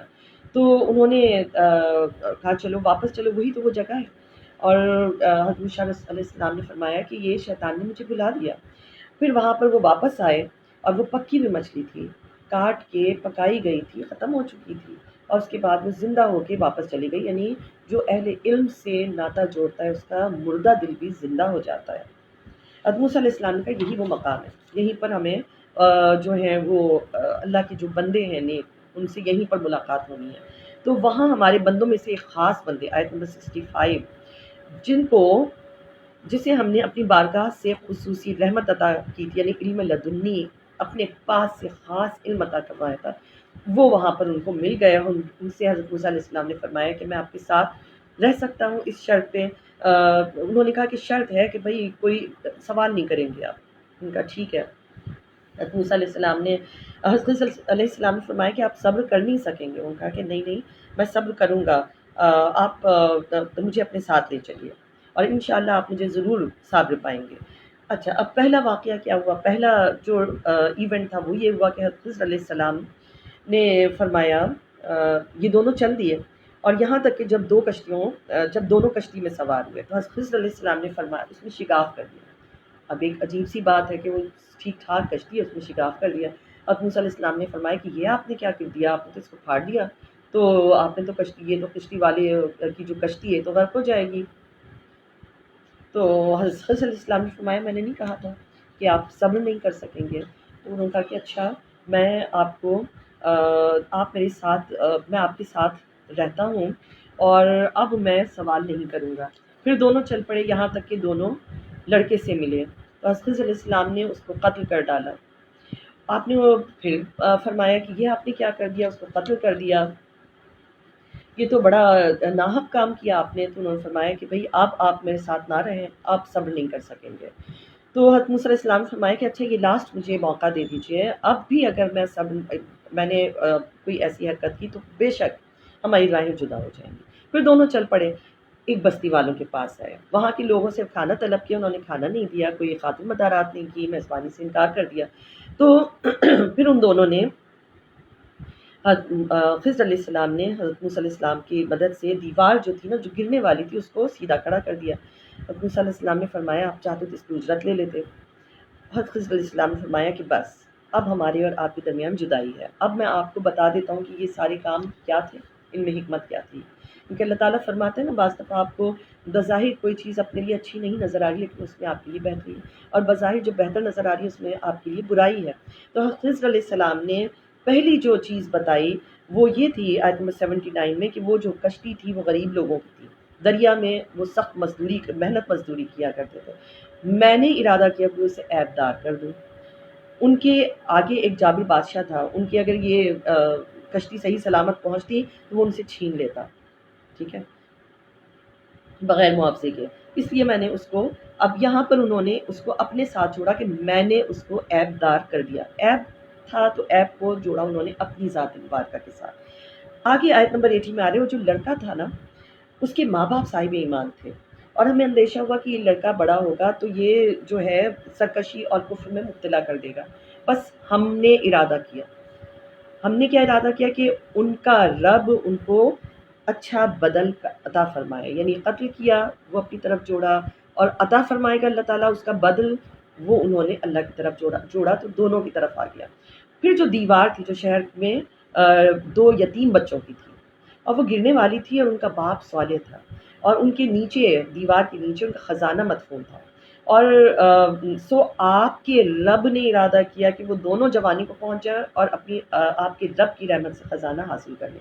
اب خالص رحمت تھی، دیوار کھڑی کی اس لیے کہ وہ خزانہ ان کو مل جائے، تو انہوں نے رب کی طرف ہی جوڑا۔ جہاں کوئی نیگیٹو چیز آئی اپنی طرف جوڑی، جہاں پازیٹیو چیز آئی اللہ کی طرف جوڑی۔ تو اچھا، یہاں پر صالح شخص تھا، کہتے ہیں کہ اگر آپ کے آباء و اجداد میں کوئی صالح شخص ہو، نیک ہو، ولی ہو، تو ساتھ ساتھ پشتوں تک اس کا جو ہے اثر چلتا ہے۔ آگے حضرت ذوالقرنین علیہ السلام کا ذکر آ جاتا ہے آیت نمبر 83 سے۔ ذوالقرنین بادشاہ تھے، 4 بادشاہ دنیا میں ایسے تھے جن کا پوری دنیا میں اقتدار تھا، 2 مسلمان تھے اور 2 ان میں سے کافر تھے۔ یہ مسلمانوں میں سلیمان علیہ السلام اور حضرت ذوالقرنین علیہ السلام، اور ان میں کافروں میں بخت نصر اور نمرود تھے۔ اچھا، آنے والے وقت میں امام مہدی علیہ السلام ہوں گے جو پوری دنیا پہ جن کی حکومت ہوگی۔ اچھا، اب ذوالقرنین علیہ السلام جو تھے یہ ایک اور اہل علم ہے جن کا ذکر آتا ہے، اور مولا کائنات علیہ السلام نے فرمایا کہ وہ نبی نہ تھے بلکہ وہ ایک مہم پر نکلے تھے دنیا کا چکر لگانے کے لیے۔ اب وہ کہاں پہنچے؟ آیت نمبر 82 میں آ رہا ہے، 84 میں آ رہا ہے کہ ہم نے زمین پر اقتدار بخشا انہیں زمانے قدیم میں، اور تمام وسائل اسباب سے انہیں نوازا تھا، علم و حکمت سے بھی نوازا تھا۔ پھر وہاں سے وہ ایک راستے پہ چل پڑے، یہاں تک کہ غروب آفتاب کی سمت چلے، آخری کنارے پہ جا پہنچے، ایسا لگا جیسے غروب آفتاب کیچڑ میں جا رہا ہو، پھر وہاں گرم پانی کے چشمے میں ڈوب رہا ہو، وہاں ایک قوم کو آباد پایا۔ ہم نے فرمایا کہ آپ کی مرضی ہے ذوالقرنین علیہ السلام، آپ ان کے ساتھ جیسا چاہیں سلوک کریں۔ حضرت ذوالقرنین علیہ السلام نے فرمایا جو ہمارے ساتھ ظلم کرے گا ہم ظلم کریں گے، جو فسق یعنی کفر و فسق کی صورت میں ظلم کرے گا ہم اس پہ ضرور سزا دیں گے، اور پھر وہ اپنے رب کی طرف لوٹایا جائے، اور جو ایمان لے آئے گا اس کے لیے بہتر جزا ہے۔ مغرب میں فتوحات مکمل کرنے کے بعد 89 میں آ رہا ہے کہ پھر وہ کہاں گئے؟ پھر وہ گئے کہ طلوع آفتاب کی سمت کی طرف، آخری کنارے پہ جہاں آفتاب طلوع ہو رہا تھا، تو ایسے لوگوں پر ایسا محسوس کیا انہوں نے اس منظر کو کہ ایک ایسی قوم پر ابھر رہا ہے وہ سورج، جس کے لیے ہم نے سورج کے حجاب کے لیے کچھ آڑ نہیں بنائی، ٹھیک ہے؟ وہ لوگ بغیر لباس بغیر مکان کے غاروں میں رہتے تھے، ان کی زبان بھی بالکل الگ تھی۔ اچھا، واقعہ اسی طرح سے ہے، اور جو کچھ اس کے پاس تھا ہم نے اپنے علم سے اس کا احاطہ کیا ہے، آیت نمبر 91 میں۔ آیت نمبر 94 میں یہ آ رہا ہے کہ مشرق میں فتوحات مکمل کر لیں، ان کے بعد ایک اور راستے پر چل پڑے۔ آیت نمبر 93 پہ ہے کہ وہ 2 پہاڑوں کے درمیان والی جگہ پر پہنچ گئے، اور ان پہاڑوں کے پیچھے ایک ایسی قوم کو پایا جو بات نہیں سمجھ سکتے تھے۔ انہوں نے کہا اے ذوالقرنین، اب اشاروں سے کسی بھی طرح انہوں نے اپنا میسج ان کو دیا کہ یہ جو ہے یاجوج ماجوج، آیت نمبر 94 ہے، انہوں نے زمین میں فساد برپا کیا ہوا ہے، تو کیا آپ اس شرط پر کچھ مال مقرر کر دیں گے کہ آپ ہمارے اور ان کے درمیان ایک جو ہے نا بلند دیوار بنا دیں؟ تو ذوالقرنین علیہ السلام نے فرمایا میرے رب نے مجھے بہت کچھ دیا ہے، بڑا اختیار دیا ہے، تم اپنے زور بازو سے میری مدد کرو، وسائل میرے پاس بہت ہیں۔ انہوں نے کیا کیا؟ انہوں نے فرمایا کہ میں ایک مضبوط دیوار بنا دوں گا، تم مجھے لوہے کے بڑے بڑے ٹکڑے لا کر دو، یہاں تک کہ جب وہ لوہے کے ٹکڑے جو ہیں دونوں چوٹیوں کے درمیان برابر کر دیے گئے تو کہنے لگے اب آگ لگا کر اس کو اچھی طرح تپا دو، دھو اور آگ بن جائے، جب یہ بالکل آگ ہو جائے نا تو پھر سیسا پگھلایا ہوا، تانبا پگھلایا ہوا لے کر آؤ، وہ اس پر ڈلے گا۔ پھر یاجوج ماجوج میں اتنی طاقت نہ تھی کہ اس پر چڑھ سکیں، اور نہ ہی قدرت پا سکتے ہیں کہ اس پہ سوراخ کریں، اور یاجوج ماجوج جو ہیں وہ قیامت کے آخر میں ابل پڑیں گے، اور روزانہ اس دیوار کو وہ گرانے کی کوشش کرتے ہیں، اور بغیر انشاءاللہ کہے وہ واپس ہو جاتی ہے، باقی کل کریں گے، اور جس دن وہ انشاءاللہ کہہ دیں گے وہ دیوار اتنی ہی پائیں گے جتنی انہوں نے کھودی تھی، اور اس سے پہلے ان کی دیوار واپس اسی طرح ری بلڈ ہو جائے گی جتنی انہوں نے توڑی ہوتی ہے۔ تو قیامت کے نزدیک میں جب اللہ تعالیٰ چاہے گا تو یہ نکل آئیں گے، اور پھر یہ سب کچھ کھا جائیں گے، اور پوری زمین پہ ان کا ایک فتنہ پھیلے گا۔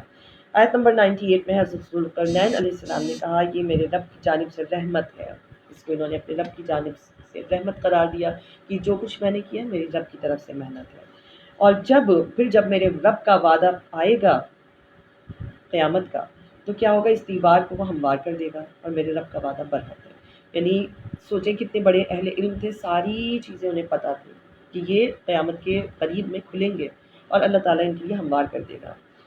ہم اس وقت 99 یاجوج ماجوج اور جو بھی ہیں آزاد کر دیں گے، اور وہ ایک دوسرے میں گھس جائیں گے، یعنی وہ اس طرح تہلکہ مچاتے ہوئے آئیں گے، ہر بلندی پر سے اترتے ہوئے آتے چلے جائیں گے، جو کچھ ہوگا کھاتے چلے جائیں گے، کیڑے مکوڑے سانپ بچھو سب۔ اچھا، پھر سور پھونکا جائے گا اور سب کو میدان حشر میں جمع کر لیں گے اور کافروں کے آگے دوزخ عیاں کر دیں گے۔ آیت نمبر 110 ہے کہ فرما دیجئے، یہ بڑی امپورٹنٹ آیت ہے جو بڑی کوٹ کی جاتی ہے نبی صلی اللہ علیہ وسلم کے بشر ہونے کے لیے کہ وہ بشر ہیں۔ فرما تو دیا انہوں نے، کہہ دو میں بھی تمہاری مثل ایک بشر ہی ہوں۔ یوہا الیہ انما الہکم الہ واحد، البتہ مجھ پر وحی آتی ہے۔ اس کا مطلب یہ ہے کہ کہہ دیجئے کہ میں تو صرف بظاہر دکھنے میں تمہاری مثل لگتا ہوں، لیکن مجھ پر وحی آتی ہے۔ تمہاری اور میری مناسبت ہی کیا ہے، مجھ پر تو وحی آتی ہے، تم پر تو وحی نہیں آتی، تو میں کہاں تمہاری مثل ایک بشر ہو سکتا ہوں؟ میرا اور تمہارا کیا موازنہ، ہاں ایک بشر کی صورت ہے۔ اللہ تعالیٰ فرماتا ہے پیچھے کہ اگر ہم فرشتوں کو بھی اتارتے تو وہ انسان ہی کی صورت میں بنا کر اتارتے، تو ان کو اللہ تعالیٰ نے بشر بھی بنایا ہے، لیکن ہم آپ کی طرح کے بشر نہیں ہیں، سید البشر ہیں، ان کی بشریت کی مٹی بھی نورانی ہے جس سے ان کو تخلیق کیا گیا۔ سورہ مریم میں اللہ تعالیٰ اپنا جو آیتیں اسٹارٹ کر رہا ہے وہ کا، ہا، یا، عین، صاد، حروف مقطعات سے اسٹارٹ ہو رہا ہے، اور اللہ اور اس کے رسول صلی اللہ علیہ وسلم بھی بہتر جانتے ہیں کہ اس کے پیچھے کیا حکمت ہے، اس کے کیا معنی ہے۔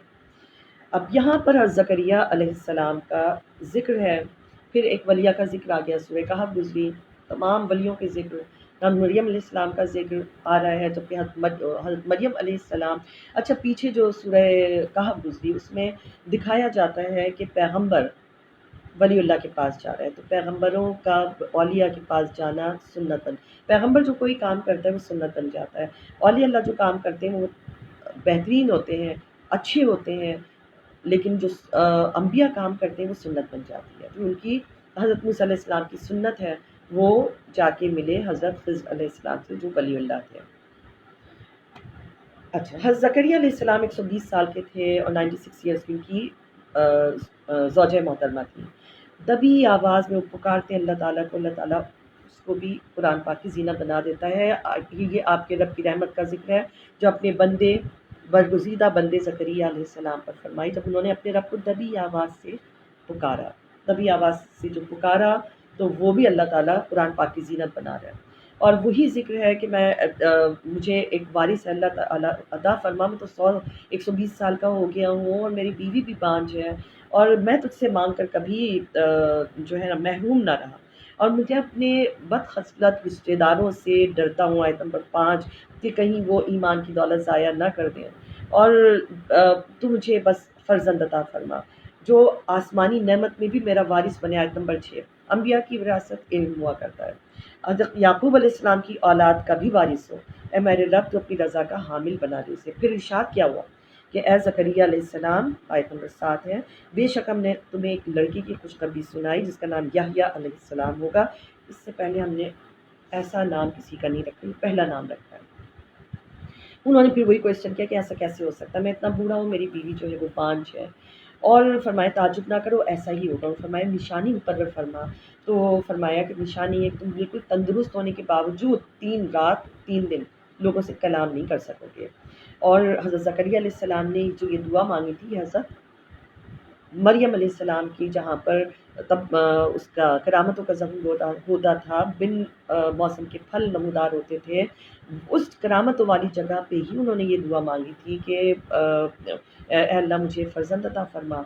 اس کا پیچھے ذکر آ چکا ہے، اور آگے یہاں پر یہ ذکر آ رہا ہے کہ پھر ان سے فرمایا گیا کہ اب آپ اشارے سے بات کریں، تو لوگوں سے حجرہ عبادت سے نکلے، لوگوں کے پاس آئے تو اشارہ کیا، تو اللہ تعالیٰ فرماتے آگے آیت نمبر 12 میں کہ اے یحییٰ علیہ السلام کتاب کو تھامے رکھو، یعنی تورات کو، اور ہم نے انہیں بچپن ہی سے حکمت اور بصیرت عطا فرما دی تھی، اور وہ بڑے پرہیزگار تھے، درد و گداز والے تھے۔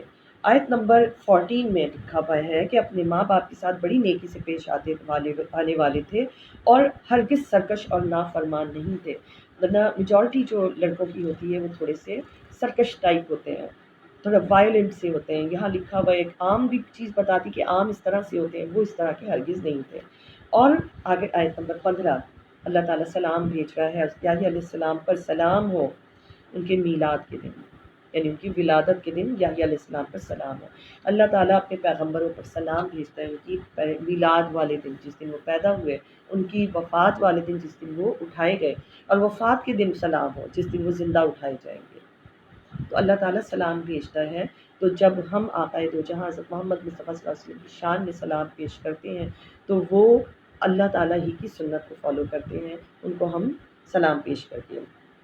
اور اے حبیب مکرم صلی اللہ علیہ وسلم آپ مریم علیہ السلام کا ذکر کیجیے، پیچھے بھی آ چکا ہے، آگے پھر آ رہا ہے۔ وہ اپنے گھر والوں سے sorry، الگ ہو کر مشرقی مکان میں آ گئی۔ بس پھر جب حضرت جبرائیل علیہ السلام کو ہم نے بھیجا آیت نمبر 17 میں، تو بشری پیکر میں وہ ظاہر ہوا، اور پھر اللہ تعالیٰ سے انہوں نے پناہ مانگی حضرت مریم علیہ السلام نے کہ میں اللہ سے ڈرتی ہوں۔ حضرت جبرائیل علیہ السلام نے کیا فرمایا نمبر 19 میں کہ میں تو فقط تیرے رب کا بھیجا ہوا ہوں کہ میں تجھے ایک پاکیزہ بیٹا عطا کر دوں۔ اب یہاں پر سب کو یہ پتہ ہے کہ اگر حضرت جبرائیل علیہ السلام یہ فرما رہے ہیں کہ میں عطا کر دوں، تو اس کے معنی یہ نہیں ہے کہ وہی عطا کریں گے، معنی یہی ہے کہ قدرت اللہ ہی کی ہوگی، عطا کرنے والا اللہ ہی کی ذات ہے، اور ان کے تھرو اللہ تعالیٰ جو ہے میسج بھجوا رہا ہے۔ لیکن یہاں بولا یہی کیا ہے کہ لِأَهَبَ لَكِ غُلَامًا زَكِيًّا، کہ میں تمہیں ایک پاکیزہ بیٹا عطا کر دوں۔ بالکل اسی طرح جیسے جب وہ پیچھے بھی ذکر آ چکا ہے کہ جب اولیاء اللہ کے نام پہ کوئی قربانی ہوتی ہے تو لوگ اس کو کہتے ہیں کہ حرام ہے کیونکہ غیر اللہ کا نام لے لیا گیا، غیر اللہ کی قربانی ہے، تو لفظوں کو پکڑنے کا فائدہ نہیں ہے۔ یہاں پر اگر ہم الفاظ کو پکڑیں تو اللہ تعالیٰ کا کلام ہے کہ میں تجھے ایک پاکیزہ بیٹا عطا کروں، فرما تو یہی رہے اللہ تعالیٰ نے بھیجا ہے تاکہ میں عطا کروں، اللہ تعالیٰ ہی نے عطا کرنا ہے، اللہ تعالیٰ نے ہی بھیجا ہے، تو مطلب اس کا ہم سب کو پتہ ہے۔ تو اسی طرح جب ہم آقا علیہ السلام سے صحابہ کرام بھی کہا کرتے تھے یا رسول اللہ علیہ وسلم ہمیں عطا کیجیے، ہمیں یہ دیجیے، ہمیں، وہ ان سے فرمایا کرتے تھے، تو اس کے پیچھے یہ حکمت نہیں ہوتی تھی کہ نبی صلی اللہ علیہ وسلم کو خدا سمجھ کے مانگتے تھے، بلکہ ہوتا یہ تھا کہ اللہ کے محبوب ہیں، ذات اللہ کی ہے دینے والی، لیکن نبی صلی اللہ علیہ وسلم کے محبوبوں کو اختیار دیا گیا ہے، وہ اللہ تعالیٰ سے جب کہیں گے تو ایسا ہو ہی نہیں سکتا کہ اللہ تعالیٰ ان کو مایوس کرے، تو ان کا مانگنا اللہ، اور پیچھے آ جاتا ہے کہ جو اللہ کی عطا اور نبی کی عطا ملا کے آیا ہوا ہے، اللہ کا فضل نبی کی فضل ملا کے آیا ہوا ہے۔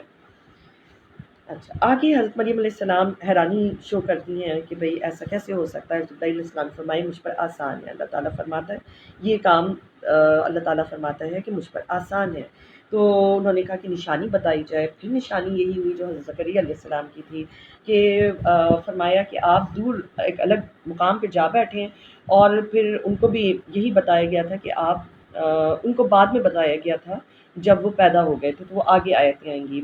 ان کو کیا کہا گیا کہ اب آپ جو ہیں انہیں آیت نمبر 23 میں دیکھیں، پھر درد سے نے انہیں ایک کھجور کے تنے کی طرف لے کر آ گیا، اور وہ پریشانی کے عالم میں کیا کہنے لگی، اے کاش وہ پہلے سے مر گئی ہوتی اور بالکل بھولی بسری ہو چکی ہوتی۔ اب یہ اللہ کی ولیاں ہیں، ان کی تکلیف کے لمحات بھی اللہ تعالیٰ ڈسکس کر رہا ہے، تو ہم اس سے کیا میسج لیتے ہیں کہ جب کربلا کا ذکر آتا ہے تو ہم امام حسین علیہ السلام کی تکلیف کے لمحات، ان کے جو اصحاب ان کے ساتھ تھے، اہل بیت اطہار ساتھ تھے، ان کی تکلیف کے لمحات کو ہم بھی ذکر کریں۔ یہ آیتیں بھی ہم بار بار ذکر کرتے ہیں، جب قرآن پاک پڑھا جاتا ہے ہر مرتبہ اس کو ذکر کیا جاتا ہے، اس پہ بھی ثواب ملتا ہے۔ پھر دورہ قرآن جتنی مرتبہ ہوتا ہے ہر مرتبہ اس کو ریپیٹ کیا جاتا ہے، ہر مرتبہ قرآن پاک میں یہ آیتیں ریپیٹ کی جاتی ہیں کہ کاش میں پہلے سے مر گئی ہوتی، بھولی بسری ہو گئی ہوتی۔ قرآن پاک میں اللہ تعالیٰ نے یہ ثبت کر دیا، ان کے الفاظ اس پہ ڈال دیے، تو ہمارے لیے یہ میسج ہم اسی سے راہیں نکالتے کہ آگے ہم نے کس طرح سے چلنا ہے۔ پھر ان کے نیچے کی جانب سے انہیں آواز دی، یا حضرت جبرائیل علیہ السلام نے یا عیسیٰ علیہ السلام نے خود، کہ رنجیدہ نہ ہو، بے شک تمہارے رب نے تمہارے نیچے چشمہ جاری کر دیا ہے، اور ایک عظیم المرتبہ انسان کو پیدا کر دیا اللہ تعالیٰ نے۔ کھجور کے تنے کو اپنی طرف ہلاؤ، تم پر تازی پکی ہوئی کھجوریں گرا دے گا۔ آیت نمبر 25۔ آیت نمبر 26، تو تم کھاؤ اور پیو اور آنکھیں ٹھنڈی کرو، اپنے حسین و جمیل فرزند کو دیکھ کر آنکھیں ٹھنڈی کرو۔ پھر اگر تم کسی بھی انسان کو دیکھو تو اشارے سے کہہ دینا کہ 3 دن میں نے اللہ کے لیے خاموشی کا روزہ رکھا ہوا ہے، نظر مانی بھی ہے، روزے کی نظر مانی بھی ہے۔ تو آج میں قطعاً کسی سے گفتگو نہیں کروں گی۔ یہاں 3 دن کا ذکر نہیں آ رہا، بس یہ آ رہا ہے کہ میں نے خاموشی کے روزے کی نظر مانی بھی ہے، میں آج کسی انسان سے قطعاً گفتگو نہیں کروں گی۔ پھر وہ اس قوم میں اپنے بچے کو گود میں اٹھائے لائیں تو وہ ان کو برا بھلا کہنے لگے کہ نہ تمہارے باپ ایسا تھا اور نہ تمہاری بہن اور نہ تمہاری ماں، تم کس لائن پہ ہو؟ تو ان چیزوں نے ان کو بڑا آزردہ خاطر کیا۔ لیکن آیت نمبر 29 میں اللہ تعالیٰ فرماتا ہے کہ حضرت مریم علیہ السلام نے بچے کی طرف اشارہ کیا، انہوں نے کہا کہ یہ کیا کہے گا، ہم اس سے کیسے بات کریں، تو ابھی جھولے میں۔ آیت نمبر 30 میں آتا ہے بچہ خود بول پڑا۔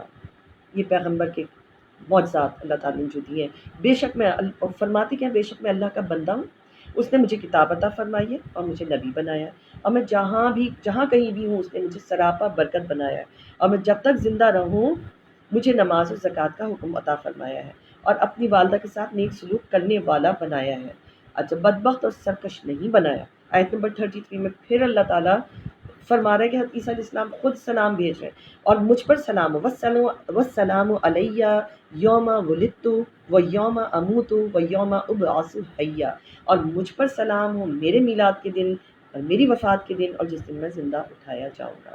وہ خود سلام بھیج رہے ہیں اپنے اوپر اپنی میلاد کے دن، ٹھیک ہے۔ تو سلام پیش کرنا، سلام پڑھنا انبیاء علیہ السلام کے لیے، اور یہ قرآن پاک سے ثابت ہو گیا۔ پھر یہ مریم علیہ السلام کے بیٹے حضرت عیسیٰ علیہ السلام ہیں، سچی بات یہی ہے جس میں لوگ شک کرتے ہیں۔ یہ اللہ کی شان نہیں کہ وہ کسی کو اپنا بیٹا بنائے، وہ بس کہتا ہے اور کام ہو جاتا ہے۔ آیت نمبر 41 میں دیکھیں تو آتا ہے حضرت ابراہیم علیہ السلام کا، کہ آپ ذکر کیجئے قرآن مجید میں حضرت ابراہیم علیہ السلام کا، بے شک وہ بڑے صاحب صدق نبی تھے۔ جب انہوں نے اپنے باپ یعنی چچا آزر سے کہا تھا کہ اے میرے باپ، تم ان بتوں کی پرستش کیوں کرتے ہو جو نہ سن سکتے نہ دیکھ سکتے نہ تم سے کوئی تکلیف دور کر سکتے ہیں؟ اے ابا، بے شک میرے پاس وہ علم آ چکا ہے جو تمہارے پاس نہیں آیا۔ یہاں پہلے بھی ڈسکس ہو چکا ہے کہ ان کے والد نہیں تھے، یہ ان کے والد تھے حضرت طارق علیہ السلام، یہ ان کے چچا تھے، اور عربس میں دستور ہے کہ وہ باپ چچا کو اور تایا کو بھی باپ ہی کہہ کر مخاطب کرتے ہیں۔ تو اسی طرح وہ اس رشتے سے ان کو باپ کہہ کے یہاں پکارتے ہیں، لیکن نبی صلی اللہ علیہ وسلم کے پورے شجرہ مطہرہ میں کوئی مشرک نہیں ہے، نہ کوئی مشرک ہے نہ کوئی مشرکہ ہے۔ پھر انہوں نے اس کو بتایا کہ دیکھو پرستش نہ کیا کرو آپ کی، اور آزر نے کیا کہا کہ تم جو ہو مجھے میرے معبودوں سے جو ہے وہ بیزار کرنا چاہتے ہو اور میں تمہیں سنسار کر دوں گا۔ آیت نمبر 47 میں آتا ہے کہ قال سلام علیکہ، تمہیں سلام، میں اب بھی تمہارے لیے بخشش مانگوں گا۔ یہ پیچھے بھی آ چکا ہے کہ انہوں نے ان سے یہ بات کر لی تھی، لیکن بعد میں یہ آیت آئی کہ جو مشرک ہیں ان کے لیے آپ استغفار نہ کریں۔ آیت نمبر 49 میں آ رہا ہے، پھر جب ابراہیم علیہ السلام ان لوگوں سے الگ ہو گئے بتوں کی پرستش کی وجہ سے، تو وہ بالکل ہم نے ان کو کیا عطا کیا، حضرت اسحاق علیہ السلام، یعقوب علیہ السلام ان کو عطا کیا، رحمت خاص ان کو بخشی۔ پھر آ جاتا ہے حضرت آیت نمبر 51 میں، موسیٰ علیہ السلام کا ذکر کیجیے، وہ بھی صاحب رسالت نبی تھے، اور ہم نے ان کو کوہ طور کی داہنی جانب سے ندا دی اور ہم نے ان سے باتیں کی، قربت خاص سے نوازا۔ پھر حضرت ہارون علیہ السلام کو ان کا بھائی بنا کر ان کا مددگار بنایا۔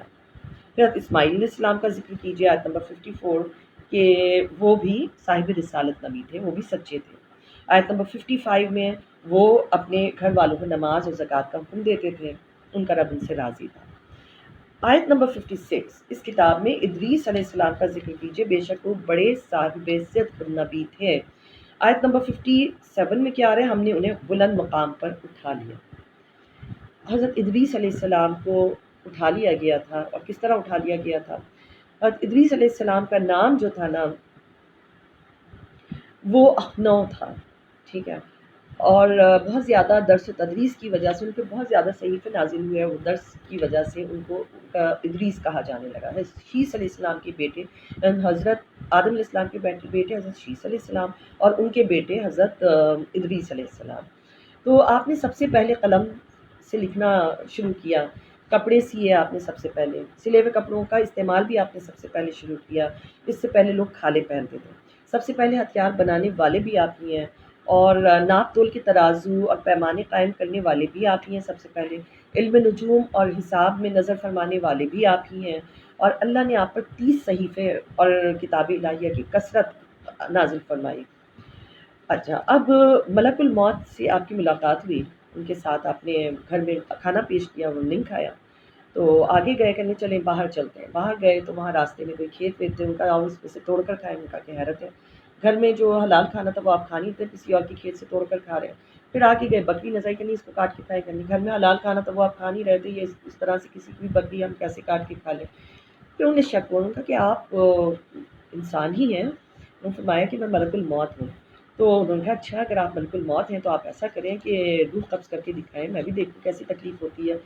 تو انہوں نے ٹھیک ہے، انہوں نے اللہ کے حکم سے ان کی روح قبض کی اور واپس وہ زندہ کر دیا۔ انہوں نے فرمایا کہ اچھا اب مجھے جو ہے جہنم کے اوپر سے بھی گزار کے دکھائیں۔ وہ انہوں نے اللہ تعالیٰ سے بات کی، اللہ تعالیٰ نے فرمایا ٹھیک ہے، جہنم پر سے بھی گزار دیے گئے۔ پھر ان کا جنت بھی دیکھ لی ہے، جنت میں بھی چلے گئے۔ اب جنت میں وہ انتظار کر رہے ہیں، جنت سے باہر نکلنے سے انہوں نے منع فرما دیا۔ اب اللہ تعالیٰ سے حضرت اسرائیل علیہ السلام نے فرمایا کہ اللہ تعالیٰ یہ تو باہر نکل ہی نہیں رہے۔ اللہ تعالیٰ نے فرمایا کہ کل نفس ذائقۃ الموت، کہ ان سے جا کے پوچھو، تو ان سے پوچھا، انہوں نے کہا کہ دیکھو کل نفس ذائقۃ الموت، ہر نفس نے موت کا ذائقہ چکھنا ہے، تو وہ میں نے چکھ لیا۔ پھر ہر شخص نے جہنم کے اوپر سے گزرنا ہے، وہ بھی گزر لیا۔ پھر ہر ایک نے یعنی جنتی جو ہیں وہ جنت میں جب جائیں گے تو جنت سے نکالے تو نہیں جائیں گے، تو میں تو یہاں سے نہیں نکل رہا۔ اللہ تعالیٰ نے ملک الموت کو وہی بھیجی کہ انہوں نے سب کچھ میرے ہی اذن سے کیا ہے، انہیں چھوڑ دو، اور اب یہ جنت ہی میں رہیں گے۔ اور جب معراج شریف ہوئی تو چوتھے آسمان پر ہی آئی تھنک یہ ان کی ملاقات، آقا علیہ السلام کی ملاقات ہوئی حضرت ادریس علیہ السلام پہ۔ آگے آیت نمبر 58 میں اللہ تعالیٰ ان تمام انبیاء کا ذکر فرماتا ہے کہ یہ سب جو ہے نا حضرت آدم علیہ السلام، یہ جن پر ہم نے انعام فرمایا ہے، آدم علیہ السلام ہی کی اولاد میں سے ہیں، اور ان کو ہم نے کہیں کشتی میں سے بچا لیا، یہاں ڈفرینٹ طریقوں سے ہم نے ان کو بچا بچا کے جو ہے برگزیدہ بنایا، ہدایت یافتہ بنایا۔ آیت نمبر 64 میں دیکھیں کہ جنت میں وہ کوئی بیہودہ بات نہیں سنیں گے، بس سلام ہی سلام ہوگا ہر طرف ان کے لیے، اس میں صبح شام رزق میسر ہوگا۔ یہ جنت ہے جس کا ہم نے اپنے بندوں سے جس کا ہم ان بندوں کو وارث بنائیں گے جو متقی ہوں گے۔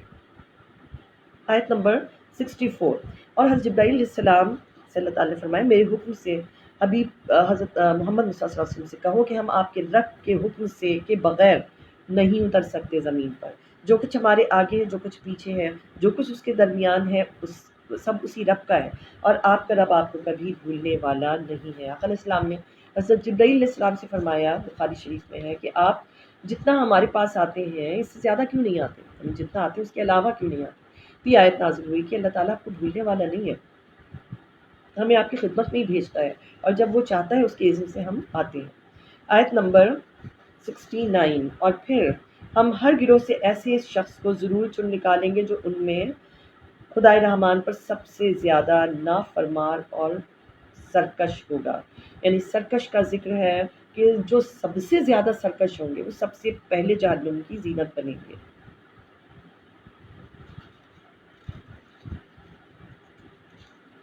آیت نمبر 79، ہرگز نہیں، اب ہم وہ سب کچھ لکھتے رہیں گے جو وہ کہتا ہے، اور اس کے لیے عذاب خوب بڑھاتے چلے جائیں گے۔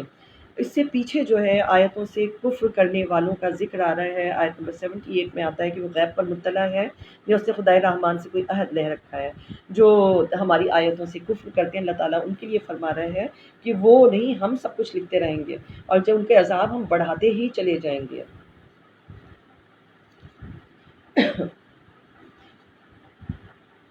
اور آگے جنتیوں کا ذکر آ جاتا ہے آیت نمبر 85 میں. دیکھیں جس دن ہم پرہیزگاروں کو جمع کر کے اللہ کے حضور سواریوں پر لے جائیں گے اور ہم مجرموں کو جہنم کی طرف پیاسا لے جائیں گے. اور اس دن آیت نمبر 87 میں کہ لوگ شفاعت کے مالک نہ ہوں گے. لا یملکون الشفاعت، شفاعت کے مالک نہیں ہوں گے لوگ، الا مگر من اتخذ عند الرحمن عہدا، سوائے ان کے جنہوں نے خدائے رحمان سے وعدہ لے رکھا ہے شفاعت کا. آگے سورہ طٰہٰ شروع ہو جاتی ہے. سورہ طٰہٰ حقیقی معنی اللہ اس کے رسول صلی اللہ علیہ وسلم ہی بہتر جانتے ہیں. یہ سورہ طٰہٰ ہی تھی جب حضرت عمر رضی اللہ عنہ طیش میں آ کے نبی صلی اللہ علیہ وسلم کو نعوذ باللہ شہید کرنے کے اس میں جا رہے تھے. تو راستے میں کس نے کہا کہ پہلے اپنے گھر کی تو خبر لو. واپس گئے تو وہاں پر انہوں نے سنا کہ ان کی بہن جو ہے وہ قرآن پاک کی تلاوت کر رہی ہیں. انہوں نے ان کی آواز سنتے یا بند کر دیا. تو اچھا پہلے تو انہوں نے کافی مار پیٹ کی، اس کے بعد کہا کہ اچھا بتاؤ تم کیا بتا رہی تھی، تم کیا پڑھ رہی تھی، مجھے بھی سناؤ. ان کا نہیں ایسے نہیں، پہلے آپ غسل کر کے آئیے. وہ غسل کر کے آئے تو انہوں نے سورہ طٰہٰ کی شروع کی آیتیں تلاوت فرمائی اور پھر ان کے اوپر اتنا اثر ہوا وہ کہ وہ ایمان لے آئے.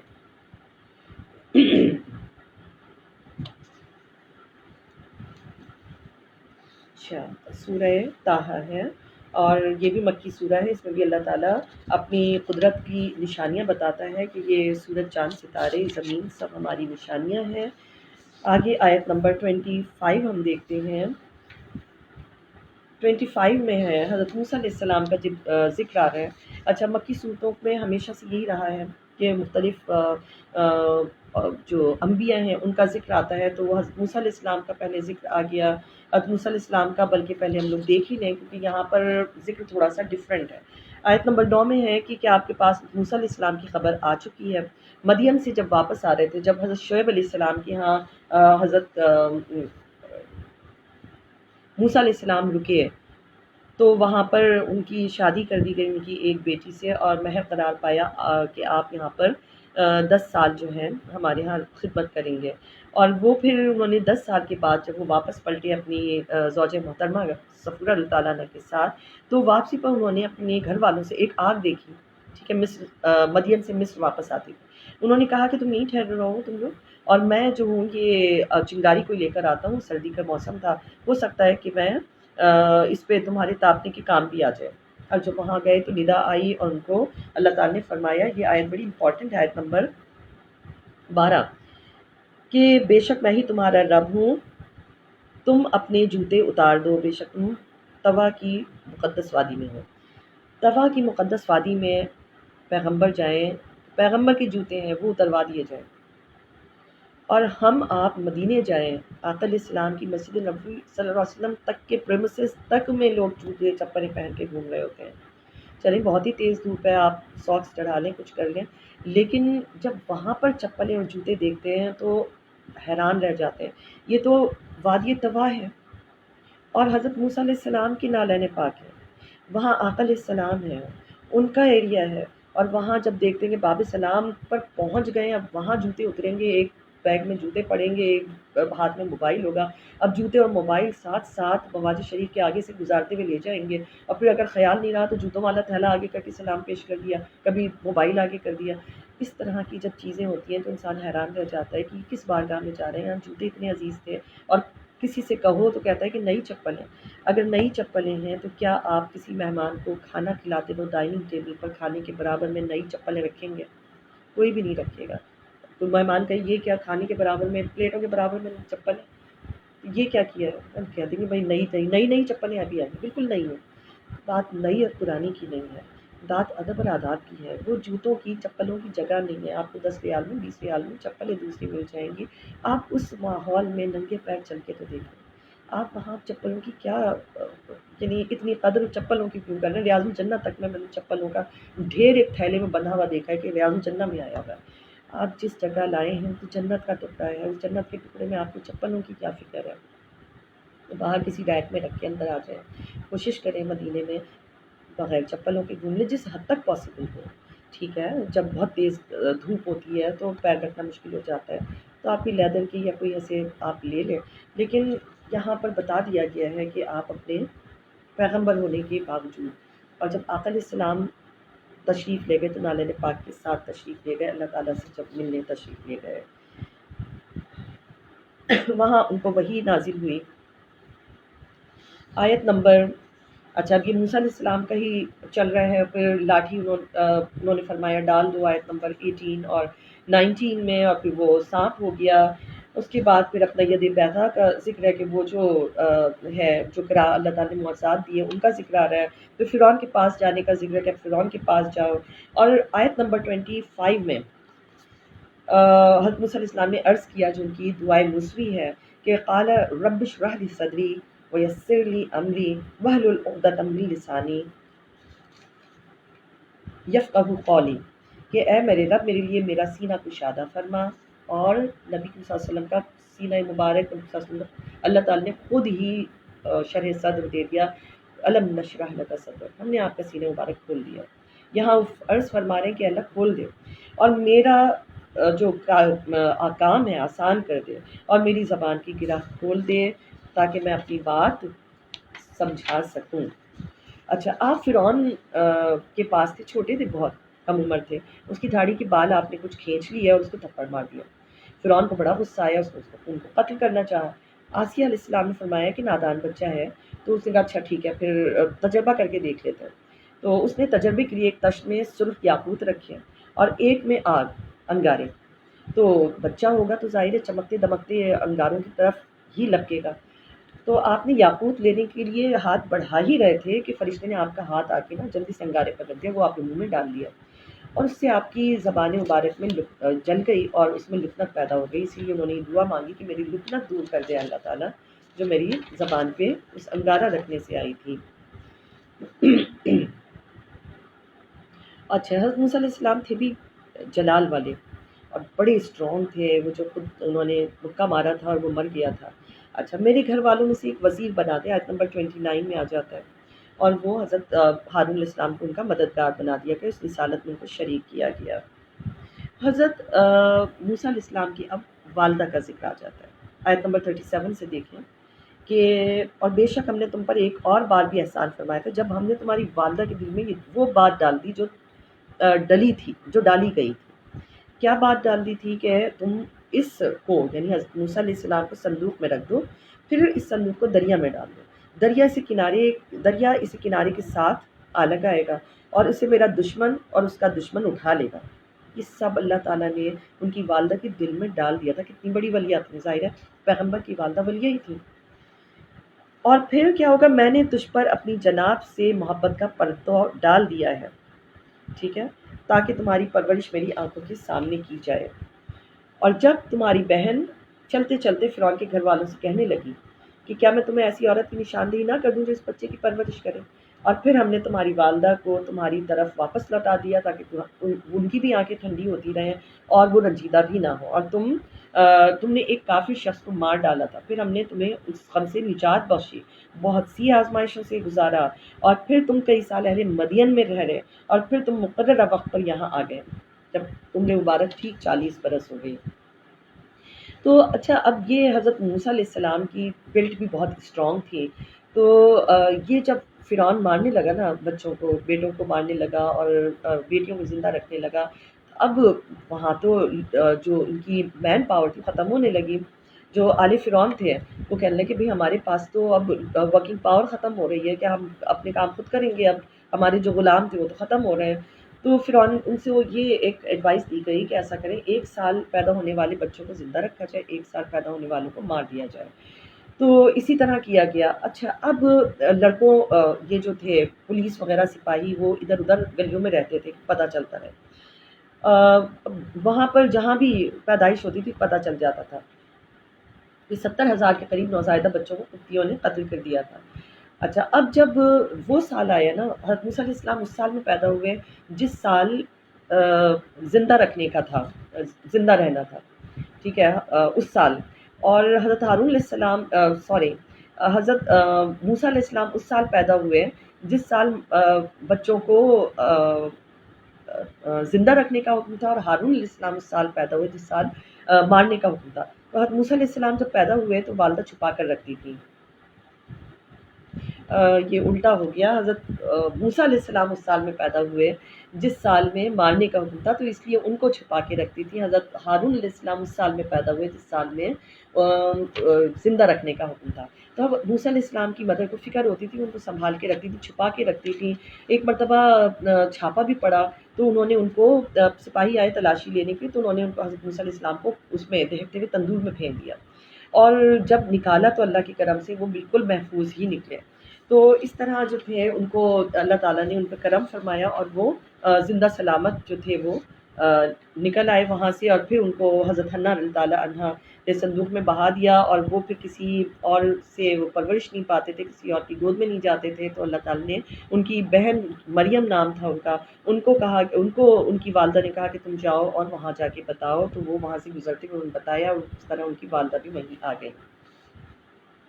اور اس کے بعد اللہ تعالیٰ نے ان کو مدین لے کر گیا، اور وہ وہاں پر جب انہوں نے قبطی کو قتل کر ان کے ہاتھوں ہو گیا تھا، اور دادستہ طور پر ہوا تھا، انہوں نے تو صرف ایک مکہ ہی مارا تھا اور وہ مر گیا تھا. اور پھر اس کے بعد وہ خوف سے مدین چلے گئے. جب مدین پہنچے تو وہاں کیا ہوا، وہاں پر انہوں نے دیکھا کہ لوگ کھڑے ہوئے ہیں اپنے اپنے مویشیوں کو پانی پلا رہے ہیں، اور کچھ لڑکیاں کھڑی ہوئی ہیں ان کے مویشی الگ کھڑے ہوئے ہیں، وہ نہیں پلا رہے. تو ان سے پوچھا کہ آپ لوگ کیوں نہیں پلا رہے ہیں؟ تو کہنے کہ ہمارے یہاں کا دستور ہے کہ پہلے یہ مرد حضرات سارے اپنے جو ہیں جانوروں کو پلا لیں، اس کے بعد ہم پلائیں گے. ہمارے والد بہت وہ ہیں بوڑھے ہیں. تو اس طرح پھر انہوں نے آگے ان کا ذکر بھی آئے گا، اسپیشلی الگ سے آگے ذکر آئے گا، تو تب ہم لوگ اس کو فردر ڈیٹیل میں ذکر کریں گے. پھر حضرت شعیب علیہ السلام کی بیٹیاں تھیں، وہاں وہ پہنچتے ہیں. تو مدین سے واپس جب آتے ہیں تو پھر اللہ تعالیٰ ان کو حکم فرماتا ہے کہ اب آپ فرعون کے پاس جائیں. پھر فرعون کے پاس جاتے ہیں، اور پھر فرعون کے ساتھ وہی ڈائلاگ ہوتا ہے، اور وہی پھر ان کو جادوگروں کو بلایا جاتا ہے، اور وہ ماننے سے فرعون انکار کر دیتا ہے، اور جادوگر ایمان لے آتے ہیں. وہ سارا ذکر اس میں موجود ہے. آگے ہم چلتے ہیں تو آگے اللہ تعالیٰ فرماتا ہے، یہ سارا فرعون کا ذکر ہے آیت نمبر 77. اور بے شک ہم نے موسیٰ علیہ السلام کی طرف وحی بھیجی کہ میرے بندوں کو راتوں رات لے کر نکل جاؤ، اور خشک راستے میں، اور عصا مار کر خشک راستہ بنا لو. پھر یہ فرعون کے لشکر جو پیچھے آ رہے تھے یہ جو تھے غرق ہو گئے. اچھا، حضرت سعد بن ابی وقاص رضی اللہ عنہ ایک دن نکلے سفر پر. راستے میں سمندر آ گیا. آپ کنارے کھڑے ہو کر فرمانے لگے کہ اے سمندر، اگر تو حضرت موسیٰ علیہ السلام کی نافرمان قوم کے لیے راستہ بنا سکتی ہے تو ہمارے لیے بھی بنا دیں. ہم تو آقا علیہ السلام کے غلام ہیں. 12 راستے بن گئے. لشکر لے کر نکل گئے. باہر نکل گئے تو فرمایا کہ سب سے پوچھا کہ اس کی کوئی چیز تو نہیں رہ گئی؟ تو کس نے کہا کہ بھئی ہمارا ایک پیالہ رہ گیا. انہوں نے پھر پکار کر کہا کہ پیالہ تو واپس کر دو ہمارا. پیالہ بھی باہر واپس آ گیا. آیت نمبر 96، کیونکہ بیچ میں سارا وہی ڈسکشن ہے کہ موسیٰ علیہ السلام گئے طور پر، اور پیچھے انہوں نے بچڑے کو معبود بنا لیا. آیت نمبر 88 دیکھتے ہیں. پھر اس سامری نے ان کے لیے ایک بچڑے کا قالب تیار کر لیا. اب بچڑے کا قالب تیار کر لیا، یہ تو پیچھے بھی آ چکا ہے. آگے آپ دیکھیں آیت نمبر 95 اور 96 میں. آیت نمبر 96 میں کہ اس نے کہا، جب موسیٰ علیہ السلام نے جب پوچھا کہ سامری نام تھا اس کا جس نے یہ بچڑا بنایا، اس سے پوچھا کہ یہ تمہارا کیا معاملہ ہے؟ اس نے کہا کہ میں نے وہ چیز دیکھی ہے. جس نے بچڑا کس طرح بنایا اس کی ڈسکرپشن ہے. میں نے وہ چیز دیکھی جو ان لوگوں نے نہیں دیکھی. تو میں نے اس فرستادہ، یعنی جو فرشتہ آیا ہوا تھا نا، اس کے جو نقش قدم تھے نا، اس کی جو وہ تھی گھوڑا تھا، تو اس کے جو نقش قدم تھے اس میں سے ایک مٹھی بھر لی، اور وہ میں نے ڈال دی اس کے اندر، کیونکہ وہ جب جاتا تھا نا تو اس کی پاؤں جب ہٹتا تھا وہاں سے تو سبزہ پیدا ہو جاتا تھا. اور جب سبزہ پیدا ہو جاتا تھا تو میں نے سوچا اس میں تو اس سے تو زندگی ملتی ہے. تو میں نے وہ وہاں سے مٹھی بھر کی ایک لے لی، اور پھر میں نے اس کو بچڑے کے قالب میں ڈال دی. اور اس طرح یہ بات میرے نفس نے بڑی اچھی کر دکھائی. آگے حضرت موسیٰ علیہ السلام فرماتے ہیں کہ اے سامری، تو یہاں سے نکل جا. تیرے لیے ساری زندگی میں یہی سزا کافی ہے کہ تو یہ کہتا رہے کہ مجھے نہ چھونا، مجھے نہ چھونا. یعنی ایک وحشت کا عذاب اس کے اوپر ہر وقت مسلط رہا. یہ وحشت کا عذاب سامری کے لیے اللہ تعالیٰ نے فکس کر دیا. تو اس طرح سے اس نے یہ بچہ بنایا تھا.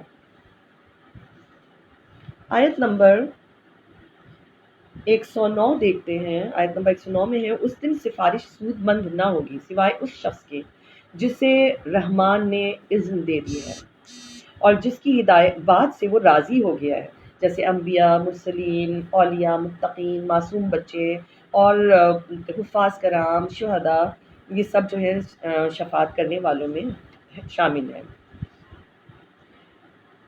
آیت نمبر 114 میں دیکھیں تو وہی آیت آ رہی ہے، وقل رب زدنی علما، کہ فرما دیجئے اللہ میرے رب میرے علم میں مزید اضافہ فرما.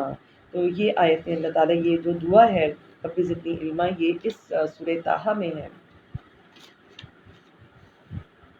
آیت نمبر 115 سے دوبارہ آدم علیہ السلام کا ذکر آتا ہے. کئی بار دیکھ رہے ہیں موسیٰ علیہ السلام کا ذکر آتا ہے، کئی بار آدم علیہ السلام کا، شیطان کا سارا ذکر بہت مرتبہ آتا ہے. یہاں پھر جنت سے نکالے جانے کا ذکر آتا ہے اور پھر نیچے اتر جانے کا ذکر آتا ہے. آیت نمبر 144 124 میں، 125 میں بیبی اسی یہ سارا ڈسکرپشن اسی کا آتا ہے. آگے چلیں تو آیت نمبر 130 میں آتا ہے کہ پس آپ ان کی دل آزار باتوں پر صبر فرمایا کریں اور اپنے رب کی حمد کے ساتھ تسبیح کیا کریں طلوع آفتاب سے پہلے اور اس کے غروب سے قبل اور رات کی ابتدائی ساعتوں میں.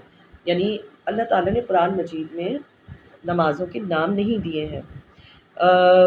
طلوع آفتاب سے پہلے فجر ہو گئی اور غروب آفتاب سے قبل عصر ہو گئی، پھر رات کی ابتدائی ساعتوں میں مغرب اور عشاء ہو گئی، ٹھیک ہے، اور پھر جب دن کا نصف اول ختم اور نصف ثانی شروع ہو جاتا ہے تو یہ ظہر کا ٹائم ہو گیا. تو اس طرح اللہ تعالیٰ نے فجر اور عصر کے نام سے تو چلیں صورتیں بھی موجود ہیں، لیکن نام جو ہیں ساری نمازوں کے وہ ہمیں ملتے ہیں کس سے؟ وہ ہمیں ملتے ہیں حدیثوں سے. اچھا، اب وہی اللہ تعالیٰ فرما رہے ہیں آیت نمبر 32 میں کہ آپ اپنے گھر والوں کو نماز کا حکم فرمائیں، ثابت قدم رہیں. ہم آپ سے رزق طلب نہیں کرتے، ہم آپ کو رزق دیتے ہیں اور بہتر انجام پرہیزگاری ہی کا ہے. پھر کفار کیا کہتے ہیں جو پیچھے بھی چلا آ رہا ہے، آیت نمبر 133 میں بھی یہی ہے کہ کفار کہتے ہیں کہ یہ رسول ہمارے پاس اپنے رب کی طرف سے کوئی نشانی کیوں نہیں لاتے؟ کیا ان کے پاس ان باتوں کا کوئی واضح ثبوت نہیں آ گیا جو اگلی آسمانی کتابوں میں ہے؟ سب کچھ تو مذکور ہے، تو اس کے ذریعے جو عذاب آئے ہیں تو کیا وہ ان عذابوں کو دیکھ کے کچھ سبق نہیں سیکھتے؟ آیت نمبر 35 میں آتا ہے فرما دیجئے ہر کوئی منتظر ہے تو تم بھی انتظار کرتے رہو اور بس تم جلد ہی مان لو گے کہ کون لوگ راہ راست پر ہیں اور کون لوگ ہدایت یافتہ ہیں. وما علینا الا البلاغ المبین.